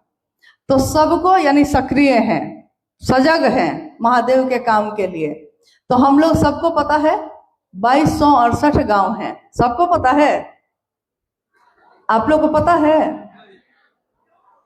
यानी पता नहीं किए, मतलब नहीं है, परवाह नहीं है। ठीक, मुजफ्फरपुर जिला ने एक राज्य को, एक जिला ने, बिहार के एक जिला के लोगों ने एक राज्य को गोद लिया था साहब के सामने। किसी को याद है कौन राज्य लिए थे गोद? छत्तीसगढ़। भूल गए? बच्चा गोद में लेके उसका खाना पीना देना भूल गए, सब भूल गए। खाली यही हो रहा है, इनका कार्यक्रम उनका कार्यक्रम। तो पहली बात तो ये है कि मैं शर्मिंदा हूं कि मेरे लिए ऐसी जिज्ञासा आई है, और एक शिव शिष्य होने के नाते भी और आपकी गुरु बहन भी होने के नाते एक अनुरोध है, मेरा अनुरोध है, क्योंकि आप लोग स्वतंत्र हैं, कोई किसी के अंडर में, किसी के शासन में नहीं है। हर आदमी महादेव और साहब दीदी के नियंत्रण में है। तो अनुरोध ही कर सकते हैं कि अगले 1 साल तक मुजफ्फरपुर जिला के सारे गुरु भाई गुरु बहन, हम लोग सब मुजफ्फरपुर जिला के गांव-गांव में, यानी ये 2268 गांव में महादेव का काम फैल जाना चाहिए। घर घर में शिव शिष्यता का दिया जल जाना चाहिए, और अगर जल जाए तो गांव स्तर पे उस गांव में आप लोग कार्यक्रम कर लीजिएगा।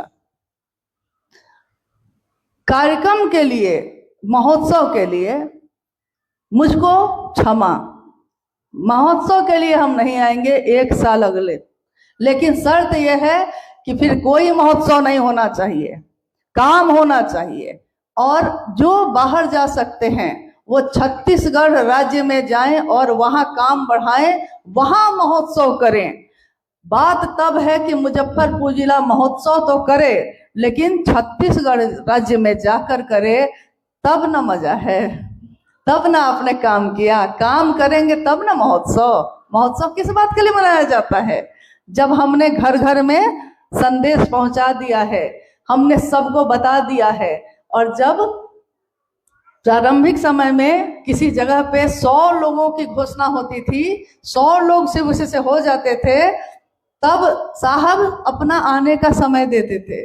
साहब कहते हैं कि पहले 100 आदमी को बना लो, तब हम आएंगे। तो एक टारगेट हो गया कि हाँ, जब 100 बनाएंगे तभी वो आएंगे। तो 100 आदमी को पहले बनाता था लोग, फिर छोटे छोटे कार्यक्रम हुए, फिर लाखों हजारों की भीड़ हुई।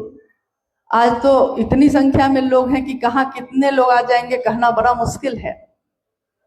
लेकिन मेरा अनुरोध है ये कि अगले 1 साल तक गांव स्तर पे ही कोई भी कार्यक्रम आप करेंगे, और कोई बड़ा महोत्सव ना हो, कोई बड़ा कार्यक्रम ना हो।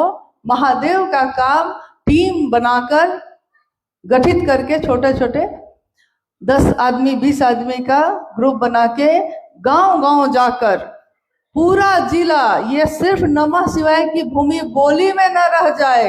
यहाँ का पत्ता पत्ता जब नमः शिवाय करे तब कहिएगा महोत्सव के लिए, तब करिएगा कार्यक्रम। लेकिन क्योंकि ये मेरा अनुरोध है, इसलिए आपके सहमति की जरूरत है। क्या यहाँ उपस्थित सारे लोग इस बात से सहमत हैं कि ऐसा किया जाए?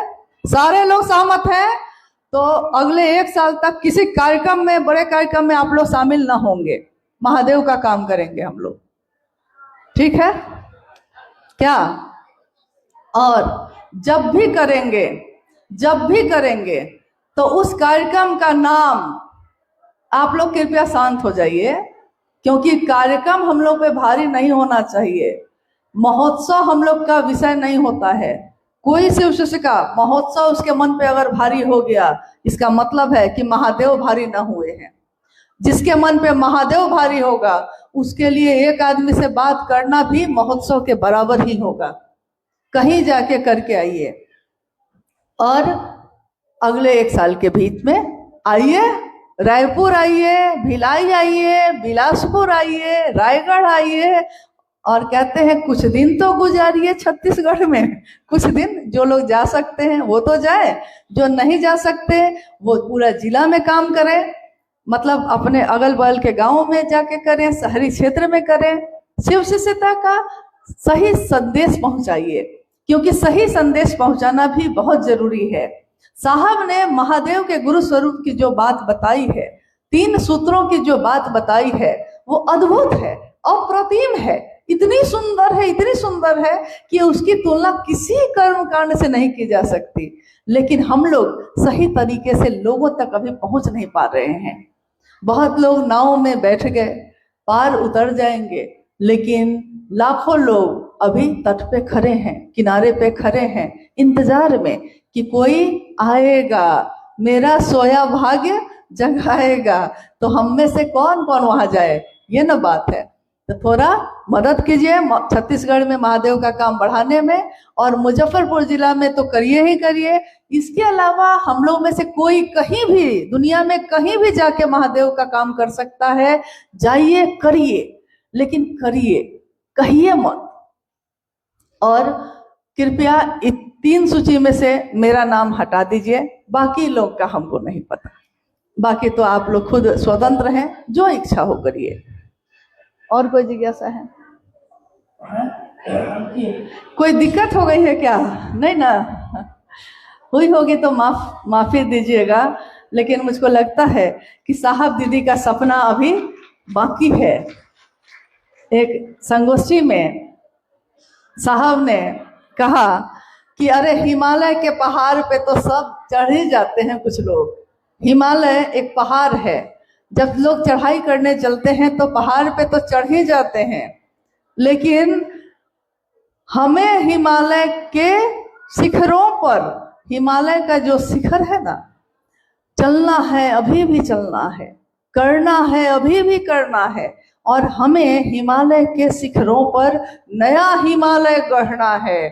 शिव शिष्यता का परचम लहराइए। अरे मेरा आपका लहरा के क्या कीजिएगा? यहाँ तो बड़े बड़े लोग आए और चले गए, कज़ा ने ऐसी 1000 सूरत बिगाड़ डाली बना बना के। क्या फायदा होगा इससे? किसमें कौन दिखता है, किसमें कौन दिखता है, इन बातों का कोई मोल नहीं। लेकिन हर गुरु भाई गुरु बहन में साहब दीदी की झलक दिखे, ये काम हम लोग को करना चाहिए। हर व्यक्ति में शिव शिष्यता का आचरण दिखे, सिर्फ बोली में नहीं, कथनी और करनी दोनों में। और कुछ है? अंतिम है जिज्ञासा, ये शिव गुरु महोत्सव जो बड़े बड़े आयोजन होते हैं और ये संगोष्ठी, दोनों में अंतर क्या है? अच्छा, शिव गुरु महोत्सव और शिव शिष्यों की संगोष्ठी में क्या अंतर है? जैसे जब हम लोग कहीं भी किसी जगह पे खूब महादेव का काम बढ़ाते हैं, तो गांव-गांव में तो बढ़ा लेते हैं, लेकिन जब बहुत सारे लोग जुड़ जाते हैं तो उनको लगता नहीं है, उनको समझ में नहीं आता है कि कितने लोग ऐसे हैं जो महादेव को गुरु बना के चल रहे हैं, और एक आवेश पैदा होता है। जैसे आपने देखा होगा कि कहीं कहीं पे, जैसे दिवाली के समय एक होता है अनार, छोटा छोटा बम, रोशनी देता है वो भी, आवाज करता है वो भी, लेकिन छोटा छोटा है, तो उसमें आसपास का परिवेश तो उजाले से भर जाता है, रोशन हो जाता है, लेकिन बहुत दूर तक उसकी रोशनी नहीं जा पाती, बहुत दूर तक उसकी आवाज नहीं जाती। एक होता है जो सारे इस तरह के छोटे छोटे चीजों को एक जगह इकट्ठा करके और जला देता है। तो देखते हैं कि कितने घंटे तक बारी बारी से एक एक जाता रहता है आकाश में एकदम ऊपर जाकर पूरा फट जाता है, पूरा एकदम फैल जाता है, रोशनी हो जाती है। तो उस रोशनी को पूरा शहर देखता है, बहुत बार तो गांव गांव में दिखाई देता है, वो पूरा शहर देखता है। तो शिव गुरु महोत्सव का आयोजन तब किया जाता है जब इसकी जरूरत हो, आवेश कहीं थोड़ा कम हो रहा है, महादेव के लिए थोड़ी धमक कम हो रही है, तो थोड़ा एक आयोजन हो गया तो सारे लोगों को एक ताजगी मिल जाती है। नए लोग जो जुड़े हैं वो देखते हैं, सुनते हैं, उसमें शिव की शिष्यता के बारे में बात होती है, साहब दीदी के जीवन को बताया जाता है, तीनों सूत्रों के बारे में बताया जाता है और ये बातें होती हैं। तो उसमें कितने भी लोग हो सकते हैं। नई जगह है तो 2-4 हजार लोग होते हैं, और थोड़ा पूरा ना हुआ है तो 10-20 हजार लोग आते हैं। बहुत दिनों से काम चल रहा है, आसपास से भी लोग आ गए हैं तो 1-2 लाख लोग भी हो सकते हैं। लेकिन संगोष्ठी यानी संग बैठकर गोष्ठी, एक साथ बैठकर बात करना, जैसे हम अपने घर परिवार में करते हैं। कोई बड़ा काम है सामने तो हम लोग घर के सभी सदस्य साथ बैठकर, जो सजग है, जो सक्रिय है, एक साथ बैठकर हम लोग इस पर विमर्श करते हैं, विचार विमर्श करते हैं कि हमको अपने काम को बढ़ाने का तरीका क्या हो। हमारे मन में अगर कोई संशय है तो उसको दूर करिए। शिव शिष्यता से संबंधित अगर कोई बात है, साहब की कही हुई बात है, समझ में नहीं आ रही है, तो जितना भर हम लोगों ने साहब से समझा है, जाना है, उसको लोगों तक पहुंचाने की कोशिश करते हैं। जितना भर जाना है, आपने भी जितना जाना है आप भी लोगों तक पहुंचाइए। तो संगोष्ठी में एक तरह की छोटी सी कार्यशाला, जिसमें हम अपने गुरु कार्य को बढ़ाने के लिए बात करते हैं।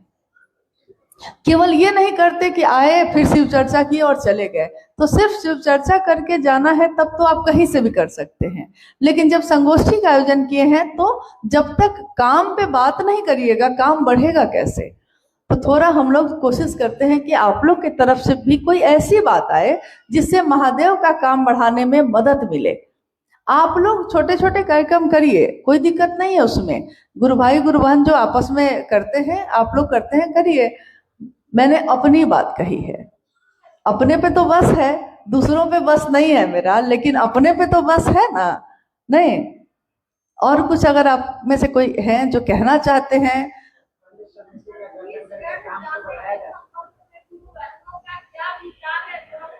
हाँ, यही पूछ रहे हैं। अच्छा, रीता जी है ना, क्या बोल रही है?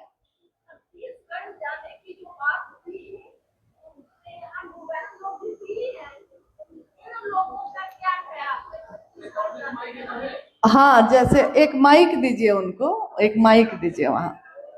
हाँ रीता जी, माइक पे बोलिएगा तो सारी गुरु बहन लोग सुन लेंगे।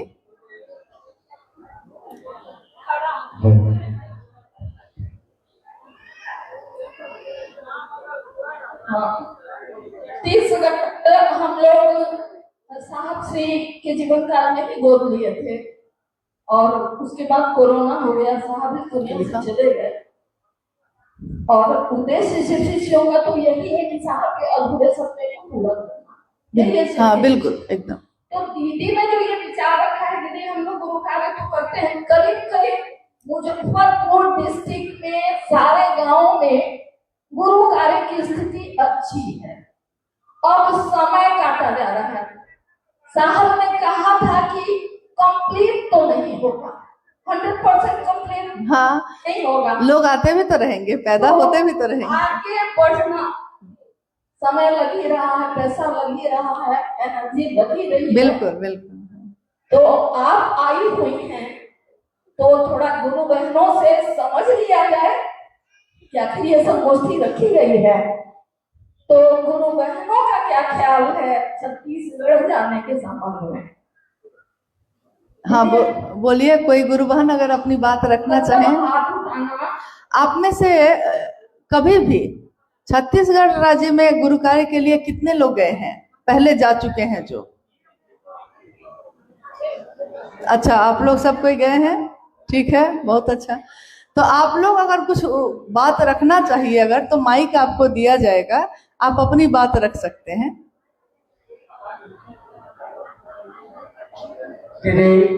प्रखंड समिति का गठन करके काम को आगे बढ़ाया जा सकता है। हाँ बिल्कुल, इस पे तो काम होगा। अप्रैल महीने में इस पे फिर से गठन कर लिया जाएगा।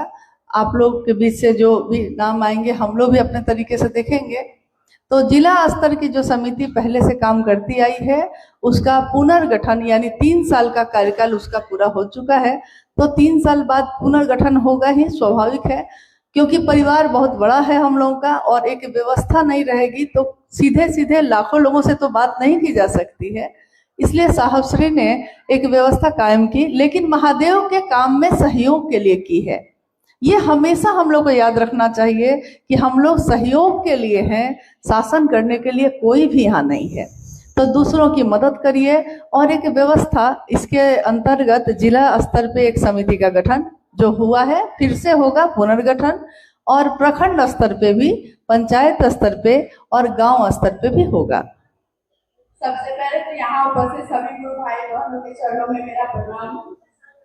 मेरा सवाल ये है कि मेरे गुरु शिव है, मतलब जो पूरे दुनिया के मालिक है, तो उनसे हम क्या, मतलब 1 रुपया में उनसे क्या नहीं मिलता है? जो भी इसमें जुड़ा हुआ है, गरीब हो या फिर जो अमीर हो, उनसे क्या नहीं मिलता है कि तुम थोड़े से पैसे में अपना जिंदगी यापन कैसे कर? हाँ, न्यूनतम व्यवस्था। तो मेरे गुरु महादेव है, पूरे दुनिया के मालिक है, तो हम उनसे ये क्यों नहीं मांगेंगे? तो जिंदगी बिताए, यहाँ पे भी खुश रहेंगे, जाएंगे तो महादेव के पास, वहाँ महादेव महादेव कर लेंगे, यहाँ अपना जिंदगी अपना साधन खोज लेते हैं, उनसे मांग लेते हैं कि हमें ये दे दीजिए, हम लोग अपना जिंदगी अच्छे से ऐसे से जिए।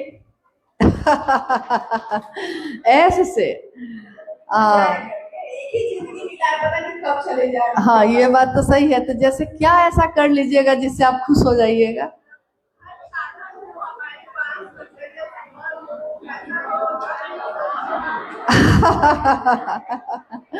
नहीं, ठीक है। शिष्य तो अपने लौकिक कामना को लेकर महादेव के पास जाएगा ही, स्वाभाविक है। मेरे गुरु जो हैं, मेरे जो महादेव हैं, हम उन्हीं के पास न जाएंगे? जिसके पास जो कामना होगी वही लेकर न जाएगा। लेकिन महादेव, बच्चा तो टॉफी ही मांगता है, बच्चा तो मिठाई ही मांगता है, लेकिन गुरु को ये पता होता है कि मिठाई थोड़ा सा खाना तो ठीक है, लेकिन ज्यादा खाने से शुगर की बीमारी भी हो सकती है। तो साधन थोड़ा सा मिलना तो ठीक है।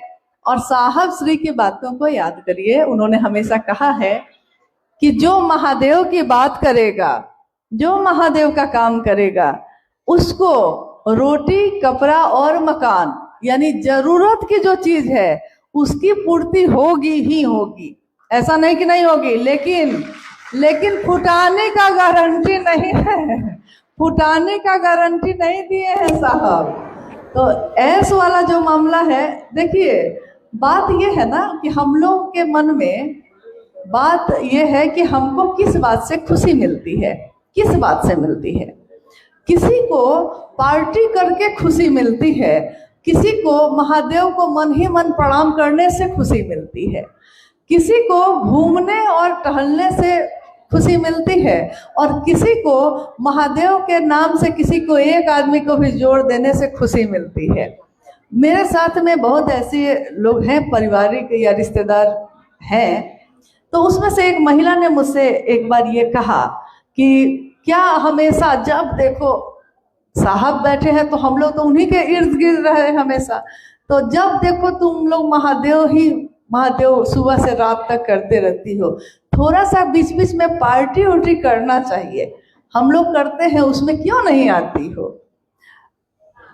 मतलब कि हम लोग ऐस करते हैं तो तुम थोड़ा देर के लिए तो आ सकती थी ना उसमें, हमेशा हमेशा क्या ऐसा करती हो? मैंने उनको कहा आपको कैसे पता है कि हम ऐस नहीं करते? महादेव तो ऐश्वर्य देते ही देते हैं, मेरा ऐश्वर्य ये है, आपका ये है। बात तो ये है ना, किसके लिए खुशी का क्या मतलब है, किसी के लिए आनंद का, जीवन का क्या मतलब है? महादेव जीवन जीने की कला सिखाते हैं। एक बात इन्होंने जो कही सही कि हाँ, न्यूनतम व्यवस्था में भी सुखी रहा जा सकता है, ये महादेव सिखाते हैं अपने आचरण से, क्योंकि गुरु आचार्येंद्र भी होते हैं, गुरु अपने आचरण से सिखाते हैं। साहब श्री के जीवन को देखिए, उन्होंने अपने आचरण से सिखाया है। सिर्फ उन्होंने संभाषण नहीं दिया, सिर्फ उन्होंने दूसरों को प्रवचन नहीं दिया कि तुम ऐसा करना, तुम ऐसा करना, तुम ऐसा करना। उन्होंने अपने जीवन में ये दिखाया, जीवन में रहते हुए इस दुनिया में रहते हुए जीवन मुक्त कैसे हुआ जाता है, अपने आचरण अपने जीवन से दिखाया उन्होंने दिखाया कि 10 बजे से 6 बजे तक ऑफिस करके और सुबह और शाम सिर्फ महादेव की बात की है, लेकिन आज महादेव का विस्तार करोड़ों लोगों तक है। मात्र इतना ही तो किया था कि छुट्टी के दिन कभी कभी गए, उनके संदेश को, उनकी बात को लेकर लोग गए। अभी अर्चित भैया ने कहा कि साहब मतलब, साहब की बात मतलब, साहब का संदेश मतलब ये एक सोच है, ये एक विचार है। साहब हरिंदरानंद जी का ये संदेश एक ऐसी सोच है जो कभी मरेगी नहीं। सोच हमेशा जिंदा रहती है, शरीर आता जाता है। हम भी ना होंगे, आप भी ना होंगे, हम में से कितने लोग कितने दिन रहेंगे, जाएंगे कि नहीं जाएंगे, अपने बच्चों को क्या देके जाएंगे, अपनी पीढ़ी को क्या देके जाएंगे। अगर शिव का सानिध्य देकर जाएंगे तो महादेव का सानिध्य सबल बनाता है, सुवासित करता है।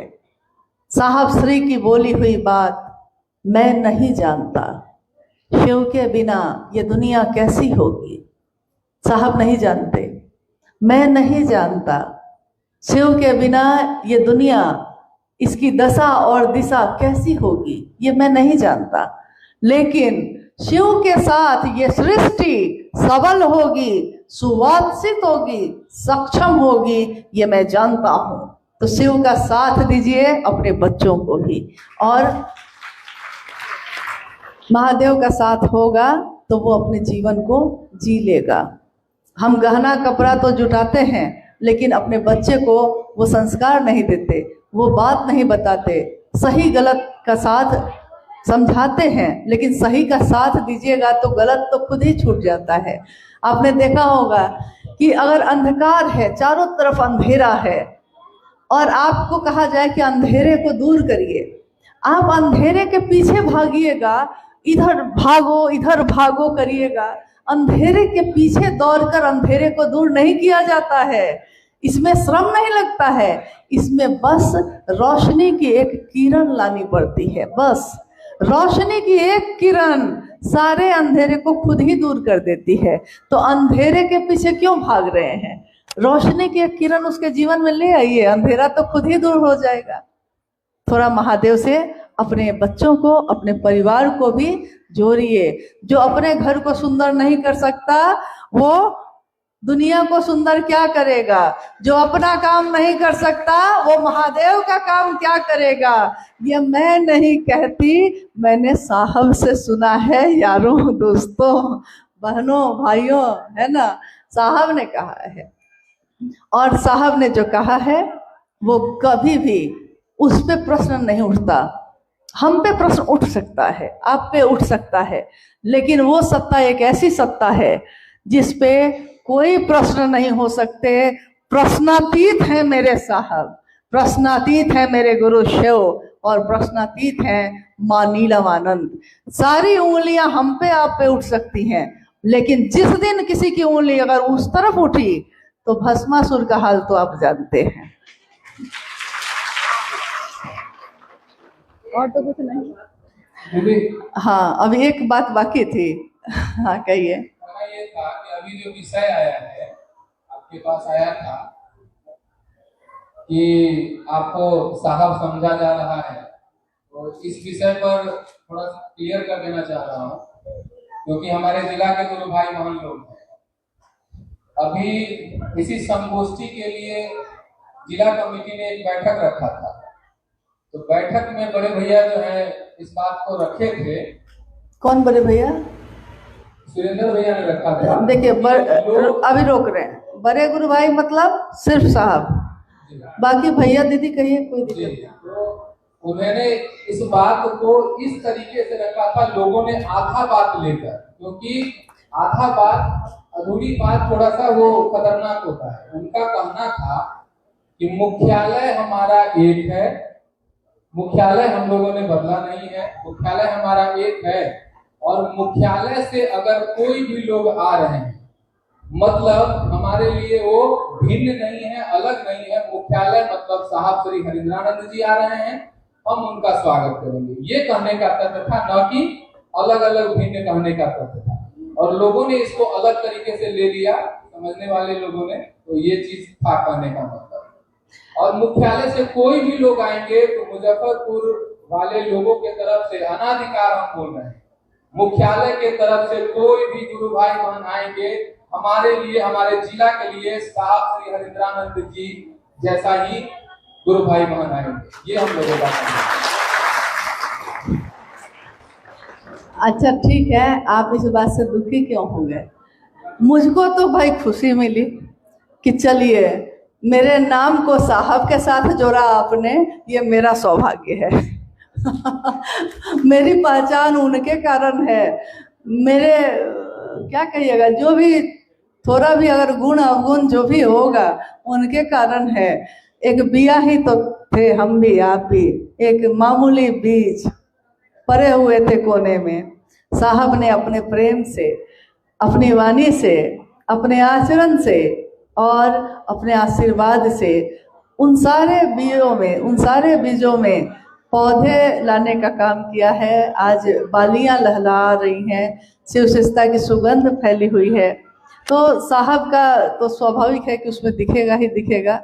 हमको इस बात का कष्ट नहीं हुआ है इस जिज्ञासा से। आपको ये सफाई देने की कोई ज़रूरत नहीं थी, क्योंकि मुझको तो खुशी है, आपको हो या ना हो। चलिए, मुझको साहब की झलक आपको दिखी, यानी कि थोड़ा मेरा मन भी ये समझा कि कुछ तो सही कर रहे होंगे, कुछ तो साहब के अनुसार कर पाए होंगे, तभी तो आपको ऐसा लगा है।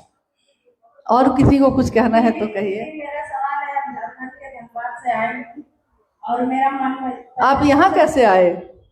बता रहे हैं दीदी। सबसे पहले अपने गुरु महादेव और साहब दीदी के चरणों में प्रणाम, तमाम गुरु भाई गुरु बहनों के चरणों में प्रणाम, मेरा प्रणाम अपने अपने चरणों में स्वीकार है। दीदी, मैं धनबाद से यहाँ आई हूँ अपने गुरु भाई कृष्णानंद भैया के साथ। साहब श्री का जन्म स्थल जहाँ जन्म हुआ था, हम लोग कल वहाँ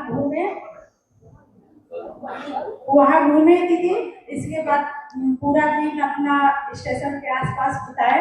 इसके बाद रात भर ठहरे दीदी। आज सुबह हुआ तो हम लोग जहाँ नमः शिवाय साहब को मिला दीदी, तो वहाँ आए और वहाँ नमः शिवाय का जहाँ पावन भूमि था दीदी, हम लोग देखे। दीदी, मेरा मन में ये सवाल चल रहा था, हम जब से आए थे और वहाँ धनबाद में रहते हैं तो चर्चा वगैरह में जाते हैं, तो मेरा मन में ये सवाल चल रहा था जो आप बोल रही थी कि सिर्फ साहब की वाणी को पकड़ना है, भाई बहन को नहीं पकड़ना। तो हम लोग का मन क्या होता था दीदी कि हम लोग जब चर्चा में जाते थे हम न्यूली, तो किसी भाई बहन के हाथ पकड़ते थे तो वहाँ पे अक्सर होता था कि जैसे बोले ना, कोई दीदी जिज्ञासा भेजी थी कि साहब दीदी को छोड़कर और कोई उनका रूप नहीं धारण कर सकता था। दीदी, कोई भाई बहन का मन में ऐसा ही चलता है कि हम तो महादेव की काम बढ़ा रहे हैं, उनको घमंड हो जाता है। तो ये बात हमको बहुत विचलित कर रहा था। लेकिन आपकी वाणी जब सुने, किसी भाई बहन के हाथ धरोगे तो छूट जाओगे और साहब दीदी के हाथ पकड़ोगे तो कर जाओगे।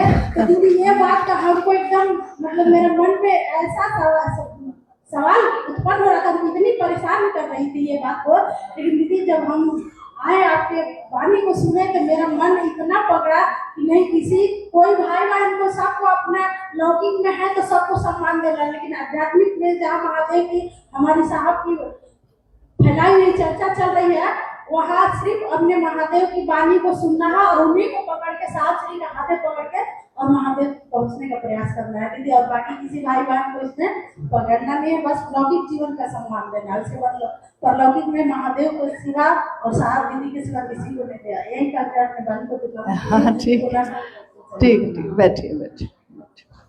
अच्छा देखिए, इनके कहने से मुझको एक बात ध्यान में आ गई। हम लोग एक परिवार बैठे हुए हैं, कभी कभी देखिए बड़ी अजीब सी स्थिति हो जाती है। जैसे इन्होंने कहा कि साहब के जन्म स्थान हम गए तो हम लोग खुश हुए, बहुत अच्छी बात है। अरे हर उस जगह का दर्शन करना, हर उस मिट्टी को प्रणाम करना जहाँ मेरे साहब का चरण भी गुजरा है, ये तो हम लोगों का अहोभाग्य है, क्योंकि हमारे जीवन में साहब ने शिव को लाने का काम किया है। तो जब कोई जाता है जन्म स्थान पे तो हम लोग खुश होते हैं।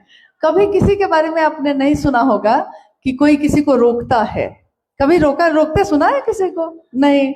मुजफ्फरपुर में तुर्की में नमः शिवाय मिला, साहब को मंत्र मिला है तो आपने देखा होगा कि उसके लिए भी कोई रोकता है किसी को? नहीं।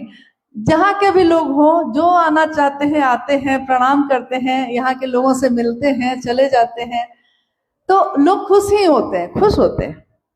अच्छा है, साहब की जगह पे गए, मतलब साहब से जुड़ी हुई जगह है ना ये सब, गए। कुछ लोग बनातू भी जाते हैं माँ का जन्म स्थान देखने, हम लोग को खुशी होती है, अच्छी बात है। गए तो क्या ठीक है, आज वो नहीं है, लेकिन जन्म स्थान जहाँ पे है, साधु का जन्म जहाँ हुआ, हर उस जगह पे ऊर्जा तो होती ही होती है, जाते हैं लोग। सिंहेश्वर मंदिर है जहाँ साक्षात अनुभूति महादेव की दया की हुई, लोग जाते ही जाते हैं। ये लोग तो सहरसा सुपौल के रहने वाले गुरु भाई हैं, तो उनके तरफ भी माँ तारा का मंदिर है, वहां भी लोग जाते हैं। माँ तारा के मंदिर के कारण कम, साहब के जीवन में घटना हुई इसलिए जाते हैं, इस बात को समझना होगा। कहीं नहीं सुना होगा आपने कि कोई किसी को रोकता है। अच्छा, कोई छूट रहा है तो जोड़ रही है, कपिलेश्वर महादेव भी है, गढ़बरवारी, ठीक है, सब जगह लोग जाते हैं। कभी किसी के बारे में सुना है? किसी के बारे में किसी मंच में जिज्ञासा आते सुना है? वहां जाना चाहिए भैया जी कि नहीं जाना चाहिए भैया जी? नहीं सुना है ना। लेकिन जहां साहब के शरीर का अंतिम समय गुजरा है, उपवन, उस स्थल के लिए आपने बहुत तरह की जिज्ञासा सुनी होगी। पिछले 2 वर्षों में तो कितने मंच से मैंने सुन लिया, लोगों को कहते, लोगों को समझाते। इसमें तो इतनी ताकत, इतनी ऊर्जा कुछ जगह पे लोगों ने लगाई कि वहां नहीं जाना चाहिए, बाकी कहीं कोई खतरा नहीं है। बात को समझे? सुना होगा आप लोगों ने,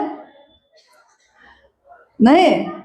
तो ये थोड़ा आश्चर्य नहीं लग रहा आप लोग को कि कोई आके कुछ भी समझा देता है? हालांकि मुजफ्फरपुर जिला में तो नहीं समझा पाता है जो बात है, कुछ जगहों पे समझाने लगता है लोग।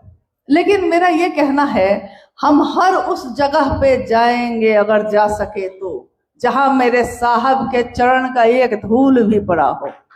हम हर उस जगह को प्रणाम करेंगे जहां की हवा भी हमारे साहब दीदी को छू कर आई है।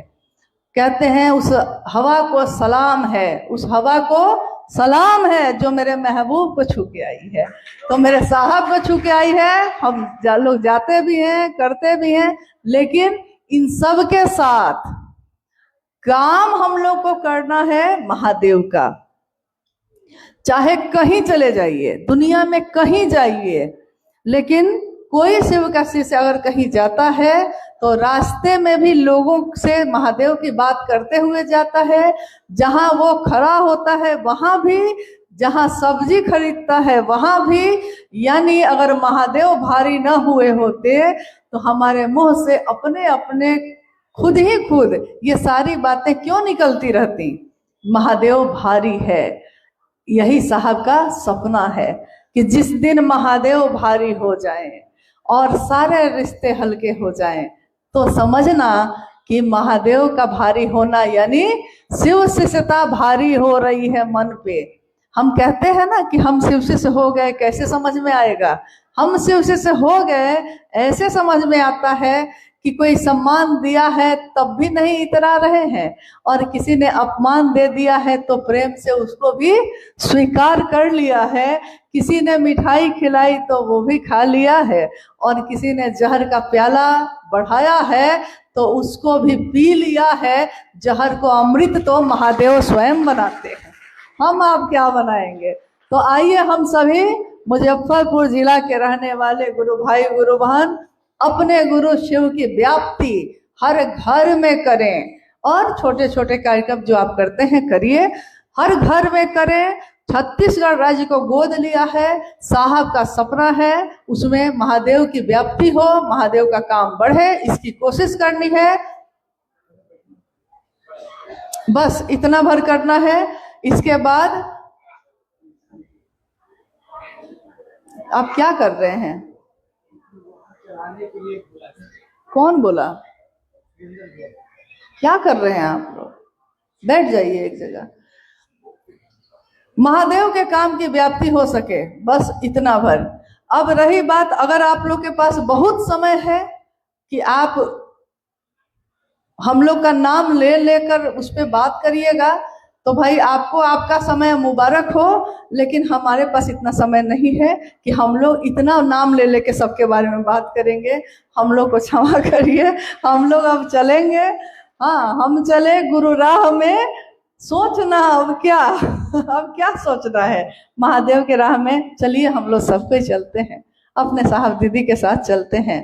महोत्सव होते रहेंगे, कार्यक्रम होते रहेंगे, लेकिन महादेव की गूंज उठ जाए और तब ना उसकी खूबसूरती दिखेगी दुनिया को।